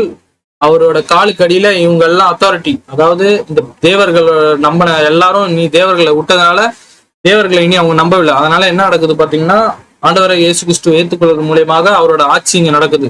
ஸோ அது சர்டன் டைம் நடக்க வேண்டும். அதனாலதான் எடுத்த உடனே அவரு இந்த ராஜ்யத்தை பாத்தீங்கன்னா அவர் கிடைச்சிச்சு. 28 நம்ம பார்த்தோம். ஆகையால் நீ புறப்பட்டு போய் சகல ஜாதியும் சீசராக்கி பிதா குமாரன் பரிசுத்த ஆவியால் அப்படிங்கிற ஒரு விஷயத்த சொல்றதுக்கு முன்னாடி என்ன சொல்றாருன்னா, எல்லாமே எனக்கு கீழே தான் இருக்கு. All authority in heaven on earth has been given. நீங்க போய் நீ சுவிசேஷத்தை அறிவிங்க, எவ்வளவு முடியுமோ ரட்சிக்கப்படுங்க. ஆனா ஒரு காலம் வரும். அந்த காலம் நிறுத்தப்பட்ட உடனே அதான் நம்ம உலகத்துல இப்ப கிறிஸ்தவர்கள்லாம் சொல்லுவாங்க, நமக்கு வாழ்றது கடைசி காலம். ஏன்னா சுவிசேஷம் பரவிச்சு எல்லா இடத்துக்கும். இதுக்கப்புறம் மனுஷங்க நம்ம போயிட்டு அப்பா ஏசப்பா ஏத்துக்கோப்பா இனி சொல்ல முடியாது. எல்லாருக்கும் சுவிசேஷம் தெரியும். இனி கடவுளே இறங்க போறாரு. அதுதான் கடைசி காலம் சொல்லுவாங்க. இனி இந்த அத்தாரிட்டி வெறும் ஹெவன்ல தான் இருக்கு. இன்னும் பூமி பாத்தீங்கன்னா இன்னும் சரண்டர் ஆகல. இன்னும் இந்த தேவர்கள் பாத்தீங்கன்னா சரண்டர் ஆக மாட்டேன்றாங்க. எவ்வளவு முடியுமோ இல்ல ஏத்துக்காத, இயேசு உனக்காக மறிக்கல, இல்ல எல்லா தேவர்கள் மாதிரிதான் அவரும் அப்படி சொல்லி எப்படியாவது மனுஷங்களை இயேசு கிட்ட வரக்கூடாது, இயேசுவோட சுவிசேஷத்தை ஏத்துக்கூடாது. ரட்சிப்பு கிடைச்சுன்னா அவங்க தப்பிச்சிருவாங்க மரணத்துல இருந்து தப்பிச்சிருவாங்க. அதனால எவ்வளவு முடியுமோ தடுக்க பார்க்கறான். நம்ம ஆளுங்களும் போராடி அப்போஸ்தலர்ல இருந்து 2000 வருஷமா சபையை வந்துட்டு சுவிசேஷம் சொல்லி கொண்டுதான் இருக்கு. ஆனா ஒரு காலம் வரும், சுவிசேஷமானது மனுஷன் மட்டும் போதிக்கல. ஒரு காலத்துல இப்போ வரப்போற இன்னும் எத்தனை நாள்ல தெரியாது, எத்தனை வருஷம் தெரியாது. ஆனா ஒரு தூதன் வந்து ஃபைனலா சொல்லுவான், உலகத்துக்கே பரவும். நம்ம எல்லாம் நினைக்கிறோம் சுவிசேஷம் சொல்லிட்டோம், ஏத்துக்க மாட்டேங்கிறாங்களே, எப்படி இவங்க ரசிக்க போறாங்கன்னு. இல்ல இல்ல இல்ல, ஒருவேளை அவங்க அந்த டைம்ல உயிரோட இருந்தா ஒரு தூதன் வந்துட்டு கடைசியில ஒரு சுவிசேஷத்தை சொல்லுவார். வெளிப்படுத்தணும் புஸ்தகம் 14ஆம் அதிகாரம் வசனங்கள் 6. வெளிப்படுத்தல் 14 வசனங்கள் 6. நான் வசனம் படிக்கவில்லை, ஏன்னா 1 hour 15 நிமிஷம் ஆச்சு ஒரு சமன். இந்த சமன் இன்னும் முடியல. நான் வெறும் உங்களுக்கு ஒரு முக்கியமான வார்த்தைகள் மட்டும் காட்டுறேன். வெளிப்படுத்தல் 14:6 பாருங்க, இட்டர்னல் காஸ்பல், அதாவது நித்திய சுவிசேஷம் பாத்தீங்கன்னா உலகம் ஃபுல்லா பரவப்படும். those who live on the earth, every nation, tribe, language, எல்லா தேசமும், எல்லா மக்களும், எல்லா மொழியும், எல்லாரும் அந்த சுவிசேஷத்தை கேட்பாங்க. ஐயோ எனக்கு சுவிசேஷம் யாரும் சொல்லல அந்த நேரத்துல. ஒருவேளை இப்பயே எல்லாருக்கும் தெரியும், ஆனா ஃபைனலா ஒரு இது கொடுக்கும். ஒரு தூதம் வந்துட்டு எவர்லாஸ்டிங் காஸ்பல், நித்திய சுவிசேஷம் வந்துட்டு இந்த உலகத்துக்கே பரவுறதுக்காக கடைசி காலத்துல ஒரு தூதம் வந்துடுவோம். அதாவது மனுஷன் நம்ம இவ்வளவு நாள் இறங்கி நீங்க ஏத்துக்கல, உங்களுக்கு ஃபைனலா ஒரு வாய்ப்பு கிடைக்குது. அந்த டைம்ல வாழ்ற மக்களுக்கு பாத்தீங்கன்னா ஒரு தூதம் வந்து எவர்லாஸ்டிங் காஸ்பல், நித்திய சுவிசேஷத்தை அறிவிப்பான். அப்பவும் நீ ஏத்துக்கலன்னா அதுக்கப்புறம் ஓகே, ஆல் த பெஸ்ட், தேவர்களோட நீயும் சேர வேண்டியதான். தேவர்கள் மரணம் அடைந்து எங்க போவாங்கன்னு உங்களுக்கு தெரியும். நான் சொன்னேன் அதே நிலைமை தான் உங்களுக்கும். ஸோ ஒரு காலகட்டத்துல பாத்தீங்கன்னா இப்போதைக்கும் பாத்தீங்கன்னா ஆண்டவராக இயேசு கிறிஸ்து பரலோகத்தில் ஆட்சி செஞ்சு கொண்டு இருக்கிறார். நம்ம மனுஷங்கள் நமக்கு இப்போ ஒரு வேலை வந்திருக்கு. என்னது? சுவிசேஷம் மக்களுக்கு அறிவிக்க வேண்டும், சுவிசேஷம் பரவ வேண்டும். மக்கள் வந்து ஆண்டவராக இயேசு கிறிஸ்து ஏத்துக்கிற முன்னாடி ஆண்டவரோட ராஜ்யம் இங்க பூமியில வந்துட்டு பிரஸ்தாபிக்கப்படும். ஆனா அது வந்துட்டு ஒரு காலகட்டத்தில் அது நிறுத்தப்படும். ஏன்னா இவங்க யாரும் ஏத்துக்கிற மாதிரி இல்லை. கண்டிப்பா ஸ்டபன் மக்கள் இருப்பாங்களா, ஒரு சில பேர் இல்ல நீ என்ன சொன்னா நான் இயேசு ஏத்துக்க மாட்டேன். ஓகே, அப்போ ஃபைனலா ஒரு எண்ட் டைம்ஸ் வரும். அதுதான் அது கடைசி காலம் சொல்றாங்களா, அவ்வளவுதான். இதுக்கு மேல சுவிசேஷம் பரவ தேவையில்ல, இதுக்கு மேல அவ்வளவுதான். இவ்வளவு நாள் வந்து சுவிசேஷம் பரவிச்சா அந்த அந்த மலையில இருக்கிற மக்களுக்கு பரவிச்சா, இந்த மலையில இருக்கிற மக்களுக்கு பரவிச்சா நம்ம நினைச்சிட்டு இருந்தோம். ஆனா கிட்டத்தட்ட பரவிச்சுன்னு தான் நான் சொல்லுவேன். ஒருவேளை ஒரு 5% இன்னும் இருக்காம இருக்கலாம். ஆனா எனக்கு தெரிஞ்சு இன்னும் ஒரு 2 years கூட இருக்காது. எல்லாருக்கும் எனக்கு தெரிஞ்சிருக்கும். ஒருவேளை ஒரு சில பேர் இல்லப்பா இன்னும் பரவலன்னு சொல்றவங்களுக்கு ஒருவேளை மிஞ்சி போனா ஒரு 2-3 yearsல எல்லாமே பரவிடும். அது ஒன்ஸ் பரவிச்சுன்னா அவ்வளவுதான், ஃபைனலா எண்ட் டைம்ஸ் வரும். அதுக்கப்புறம் நம்ம இறங்க தேவையில்ல, தூதனே ஒருத்தர் இறங்கி என்ன பண்றாங்க, நித்திய சுவிசேஷத்தை அறிவிக்கிறாங்க. அந்த நித்திய சுவிசேஷம் அதை கேட்டுட்டும் இல்ல நான் இயேசு ஏத்துக்க மாட்டேங்கன்னா அவ்வளவுதான், அவங்கள தண்ணி தெளிச்சு விடுவாங்கன்னு சொல்லுவாங்களே, அது பண்ண வேணாம். கை கொடுத்துட்டு ஆல் த பெஸ்ட், போப்பா சந்தோஷமா நீ அந்த தேவர்களை கூட பின்பற்று. ஏன்னா அந்த தேவர்கள் கத்துக் கொடுக்கறதுதான் உனக்கு பிடிச்சிருக்குல்ல, சிலையில உனக்கு பால் ஊத்துறதுதான் உனக்கு பிடிச்சிருக்குல்ல, தேவர்களுக்குள்ள கல்யாணம் நடக்கிறது, அந்த கல்யாணம் நடந்து டான்ஸ் ஆடுறதுதான் உனக்கு பிடிச்சிருக்குன்னா ஓகே சந்தோஷம், அப்படியே நம்ம விட்டுறணும். ஸோ உங்களுக்கு இது புரிஞ்சிருக்கும்னு நான் நம்புறேன். வெளிப்படுத்தல் 11:15 பாருங்க, 7ஆம் தூதன் எக்காலம் ஊதினான், அப்பொழுது உலகத்தில் உள்ள ராஜ்யங்கள் நம்முடைய கர்த்தருக்கும் அவருடைய கிறிஸ்துவுக்கும் உரிய ராஜ்யங்களான என்ன. கிட்டத்தட்ட என்ன ஆச்சுன்னா இவ்வளவு நாள் இன்னும் சரண்டர் ஆகல. ஆனா கடைசி காலத்துல என்ன நடக்கும்னா சரண்டர் ஆகும். இவ்வளவு நாள் வெறும் பரலோகத்துல தான் ஒரு அத்தாரிட்டி இருக்கு, பூமியில அத்தாரிட்டி இருக்கு. ஆனா இன்னும் ராஜ்யம் பாத்தீங்கன்னா இன்னும் அந்த தேவர்கள் பாத்தீங்கன்னா இல்ல ஹோல்ட் பண்றாங்க. ஆனா ஒரு காலம் வரும், அதான் கடைசி காலம். என்ன நடக்குதுன்னா கர்த்தர் அந்த ராஜ்யம் வந்து பறிக்கப்பட்டு கிறிஸ்துவுக்கு அந்த ராஜ்யம் கொடுக்க போயிருது. அனைத்து நம்முடைய கர்த்தருக்கு அப்பொழுது உலகத்தில் பாருங்க, அப்போது உலகத்தில் உள்ள ராஜ்யங்கள் நம்முடைய கர்த்தருக்கும் அவருடைய கிறிஸ்துவுக்குரிய ராஜ்யங்களா ஆயின. கிட்டத்தட்ட அந்த கடைசி காலத்துல இது நடக்குது. அதனாலதான் வந்து பாத்தீங்கன்னா ஆண்டவர் கிறிஸ்து அன்னைக்கு உயிர் தெளிம்பிய பிறகு நான் ரட்சிப்புக்கு கொடுத்துட்டேன்பா, உங்களுக்கு தெரியும், நீங்க எல்லாம் ஐ விட்னஸ். இனி நீங்க போயிட்டு என்ன பண்ணணும், இதான் என்ன சொல்றாருன்னா நீ மேல வா, இனி நீ இவ்வளவு தூரம் நீ இறங்கிட்ட, நீ ஒரு தேவனா இருந்து சங்கீதம் 82 எனக்காக நீ சிலுவையில மரித்து உயிர் தெலும்பி உலகத்துக்கு இனி நீ வந்து சால்வேஷன் கொடுத்துட்ட, இனி வந்து ஏத்துக்கிறது அவங்க கையில இருக்கு, நீ மேல வா, நீ வந்து என்னோட வலது பாடத்துல உட்காந்துக்கொள், நான் என் பரிசுத்தாவை அனுப்புறேன், உண்மை பின்பற்றவருக்கு பரிசுத்தாவை அனுப்புறேன், அவங்கள நான் பலப்படுத்துறேன், அவங்க போய் சுவிசேஷத்தை சொல்லி மற்ற மக்கள் வந்துட்டு உங்களோட ராஜ்யம் இங்க வர்றதுக்காக அவங்களை ஏத்துப்பாங்க, அப்படி ஏத்துக்காம இன்னும் ஸ்டபனா இருக்கிற மக்களுக்கு ஃபைனலா ஒரு தூதனே வந்து நித்திய சுவிசேஷத்தை அறிவிப்பான். அப்பவும் நீ ஏத்துக்கலன்னா உன் நிலைமை அவ்வளவுதான். அது மட்டும் இல்ல, அந்த தூதன் 7ஆம் தூதன் என்ன சொல்றான்னா, அந்த காலகட்டத்தும் அந்த கடைசி காலகட்டத்துல உலகத்தின் ராஜ்யம் நம்மளுடைய கர்த்தருடைய ராஜ்யமாக மாறும்.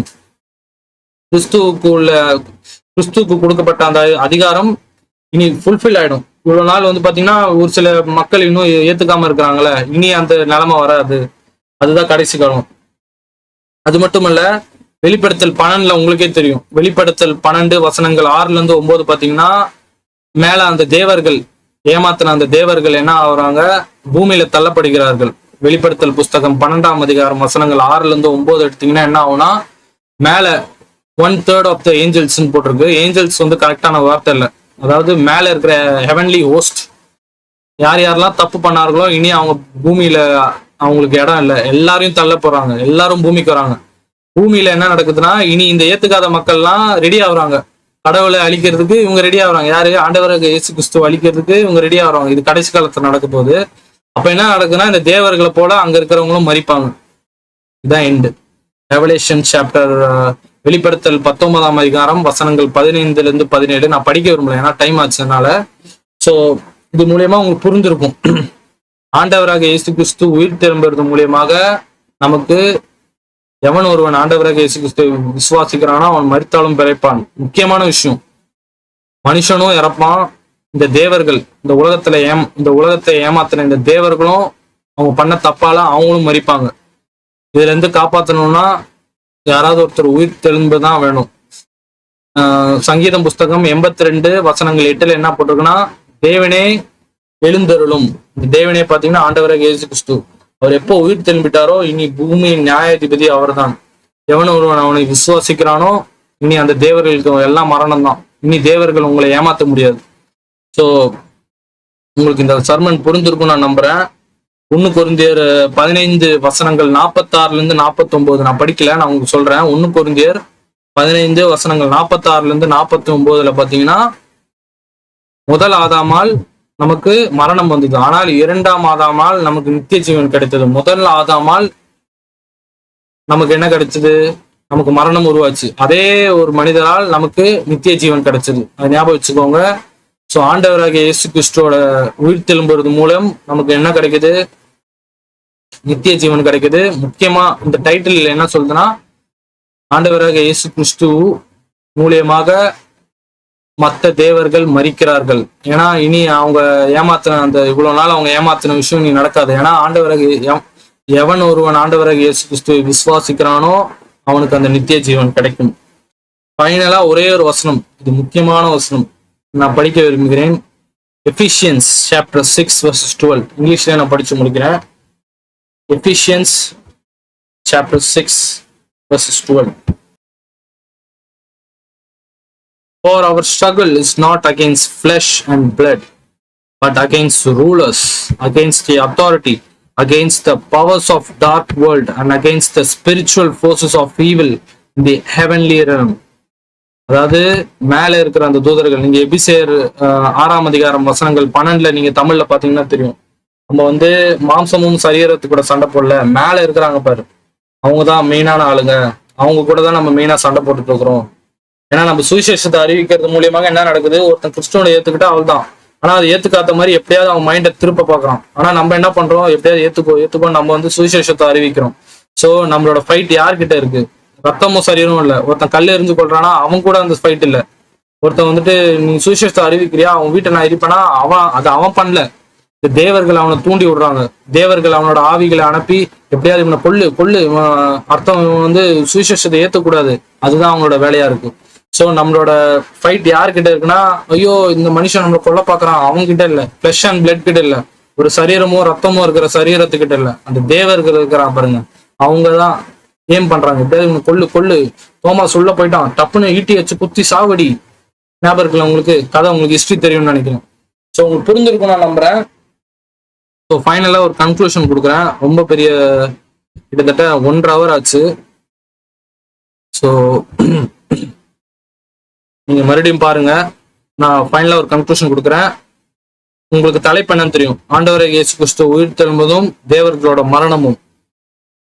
சங்கீதம் 82 வச்சுதான் அது நான் ஃபுல்லா அந்த சர்மன் எடுத்தேன். அந்த சங்கீதம் 82ல யார் யார் இருக்கிறாங்க பாத்தீங்கன்னா, தேவன், தேவர்கள், தேவன் எழுந்தருளுகிறார், 3 பேர் இருக்கிறாங்க. ஒண்ணு பாத்தீங்கன்னா தேவன், அது யாருன்னா பிதான் நம்ம பார்த்தோம். இன்னொரு பாத்தீங்கன்னா தேவர்கள், அது யாருன்னா பரமசேனை, அதாவது ஹெவன்லி ஹோஸ்ட். அப்புறம் தேவனே எழுந்தருளும்னு ஒருத்தர் வந்து சங்கீதம் 82:8 இருக்கு, அது யாருன்னு நம்ம பார்த்தோம், ஜீசஸ். அதனோட ப்ரூஃப் வந்து பாத்தீங்கன்னா யோவான் 10 வசனங்கள் 30-37 நம்ம தெளிவா பார்த்தோம். ஓகே, இந்த தேவர்கள் வந்து என்ன தப்பு பண்ணாங்கன்னு அங்க வந்துட்டு ஜட்ஜ்மெண்ட் அவங்க கொடுக்கப்படுது. தேவ சபையில ஏன் அவங்களுக்கு வந்துட்டு நியாய தீர்ப்பு கொடுக்கப்படுதுன்னு பாத்தீங்கன்னா அதுக்கு நம்ம பார்த்தோம்.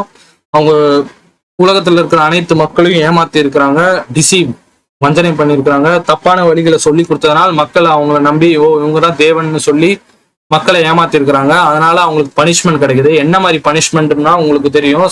சங்கீதம் 82 வசனங்கள் 7-8 பாத்தீங்கன்னா, மனிதனை போல் நீயும் மரிப்பாய், இந்த தேவர்களும் மரிப்பார்கள். அப்ப கிட்டத்தட்ட மனுஷனும் சாவான், இந்த தேவர்களும் சாவான். அப்போ இதுல இருந்து நம்ம ஜெயிக்கணும்னா என்ன பண்ணணும், நம்ம உயிர் தெழும்ப வேண்டும். ஆனா ஆதாமோட வம்சாவளியான நமக்கும் அந்த மரணம் இருக்கு. ஸோ அதை ஒருத்தர் முறியடிக்க வேண்டும் என்றால் ஒருத்தர் வந்து உயிர் தெழும்பினாதான் அது முறியடிக்க வேண்டும். ஆனா நம்மளால முடியாது. அப்ப தேவனே ஒரு காலகட்டத்தில் மனித குலம் எடுத்து நமக்காக சிலுவையில அறைந்து நம் பாவத்துக்காக சிலுவையில அறைந்து அவர் 3ஆம் நாள் உயிர்த்தெழுந்து மூலியமாக எவன் ஒருவன் அவனை விசுவாசிக்கிறானோ அவன் மரித்தாலும் பிழைப்பான். சோ இது மூலியமாக இனி அந்த தேவர்கள் நம்மள வந்து ஏமாத்த முடியாது. அப்போ நம்ம ஆண்டவராக இயேசு கிறிஸ்து உயிர்த்தெழும்பது மூலியமாக இந்த தேவர்கள் அனைவரும் மன்னிக்கிறார்கள். அவங்களுக்கு அந்த உண்மை தெரிஞ்சிருந்தா ஒருவேளை அன்னைக்கு ஆண்டவராக இயேசு கிறிஸ்துவை சிலுவையில அறிஞ்சிருக்க மாட்டாங்க. தெரியாதனால அவங்க பண்ணதுனால இப்போ நமக்கு விசுவாசம் கிடைத்தது. எவன் ஒருவன் ஆண்டவராக இயேசு கிறிஸ்துவை விசுவாசிக்கிறானோ அவன் கெட்டு போனாலும் நித்திய ஜீவன் அடைவான். அதுதான் வேதம் கூறுகிறது, யோவான் 3:16. சோ உங்களுக்கு இந்த சர்மன் புரிந்திருக்கும் நான் நம்புறேன். ஆண்டவராக இயேசு கிறிஸ்துவோட உயிர் திரும்புறது மூலம் என்ன நடக்குது, தேவர்களுக்கு மரணம் நடந்ததா இல்லையா? நடந்தது. கிட்டத்தட்ட நம்ம இப்ப எந்த காலத்துல இருக்கோம் நான் சொன்னேன், எண்ட் டைம்ஸ்னா என்னன்னு சொன்னேன். நிறைய டீப்பான எக்ஸ்பிளனேஷன், கிட்டத்தட்ட ஒரு ஃபுல் பைபிளே, பாதி பைபிள் நான் கவர் பண்ணிட்டேன் இந்த 1.5 ஹவர்லயே.